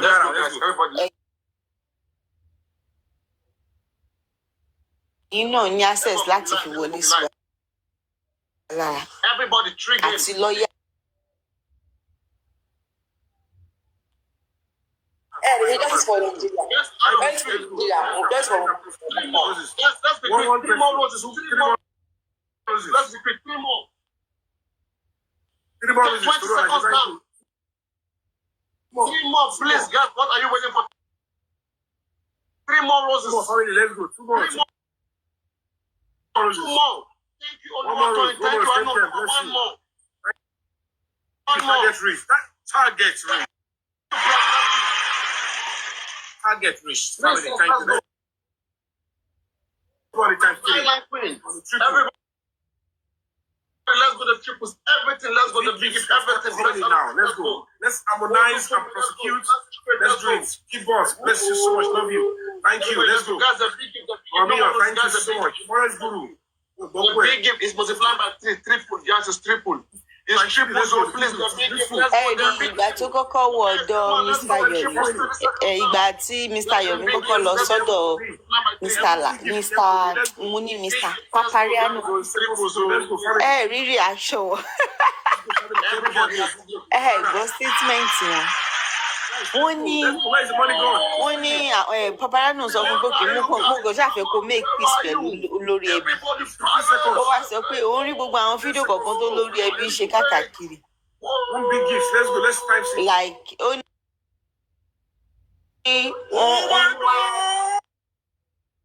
wọ́n wá downfall lòun bí pé wọ́n sọ bí pé ọ̀dọ̀ àwọn òun ò lè rí owó mọ́ lọ́dọ̀ àwọn. Ẹ mọ̀ pé olórí ẹbí ti sọ fún pé kò lè rí owó mọ́ lọ́dọ̀ òun.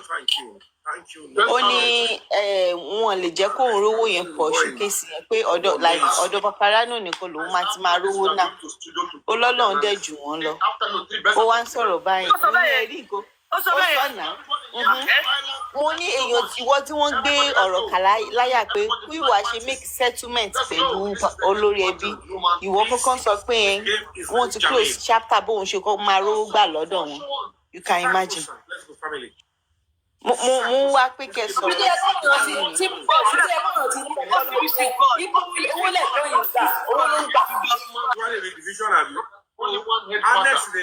Pé kò make settlement wọ́n sọ pé owó àárín yẹn ti close. Owó lè máa ló ń gbà lọ́wọ́ wọn mọ́. Ọ̀dọ̀ Pápí nìkan ló kù. Owó ló wà fà, owó ni Yomi wà fà. Ìwà after justice kankan, ó wá fi justice tí ó wà fi bojú ni. Abẹ́rẹ́ ìgbà tí múyàn yóò dẹ̀ sá lọ. Ó tún máa gbowó àwọn yẹn náà. Owó àwọn èèyàn ló ta sí bó ṣe wà yẹn. Àwọn yẹn náà máa contribute owó fún. Àwọn tó ń contribute owó fún, àwọn tó ń contribute owó fún, àwọn ni àánú wọn ṣe ní. Nǹkan tí Queen Alaja sọ ni. Ó ní wọ́n mú spending, wọ́n tún sọ fún spending pé ṣé o ò ní spend àsúkúrúkọ ní irú ẹ̀ lè fi ìṣẹ̀ kó máa bá tiẹ̀ lọ. You can imagine. Àwọn ń ṣiṣẹ́ pẹ̀lú àwọn ọlọ́pàá. Ọmọ Dàmọ́lá yẹn tún àṣírí ẹ̀ náà kó ń ṣiṣẹ́ pẹ̀lú àwọn ọlọ́pàá. Ẹwà àwọn ọlọ́pàá tó ní kí spending ló mú wá dúró owó tó ní kí spending ló mú wá. Ìbá táwọn yẹn bá gbowó yẹn tán wá pe Yomi. Wọ́n á pe Yomi, wọ́n á fi tiẹ̀, wọ́n á fún ti àwọn yẹn náà kó tiwọn. Yomi wò ni. Yomi tó jẹ́ pé o lè. Yomi yẹn tún lè bá lọ ló mú. Mo yẹn lájà ti sọ pé Yomi kọ́ ló mú fẹ́ǹdì, ó ti sọ lónìí. Kò ń ṣe Yomi ló mú wọn ti sọ. Kò ń ṣe Yomi ló mi but àwọn ọlọ́pàá ń demand fowó. Wọ́n jọ ń ṣiṣẹ́ pọ̀ níṣẹ́. Yomi understand fáwọn. Yomi ló máa lọ bá àwọn ọlọ́pàá wá client criminal. Àwọn ẹni ẹlẹ́ni tó ń ṣe criminal. Irú iṣẹ́ tí Yomi ń ṣe nìyẹn pẹ̀lú àwọn ọlọ́pàá. Wọ́n á lọ gbá àwọn ẹni ẹlẹ́ni tó máa gbá àwọn ẹlẹ́ni tán. Wọ́n á bíìlì wọn ní high money, owó tó pọ̀. Ó lọ wówó wá. Yomi tó bá wọn wá client ṣé wọn ò ní fún ní ṣíà? Wọ́n ò ní fún ní ṣíà tiẹ̀ ni. Iṣẹ́ tó ń ṣe nìyẹn. Any other one is a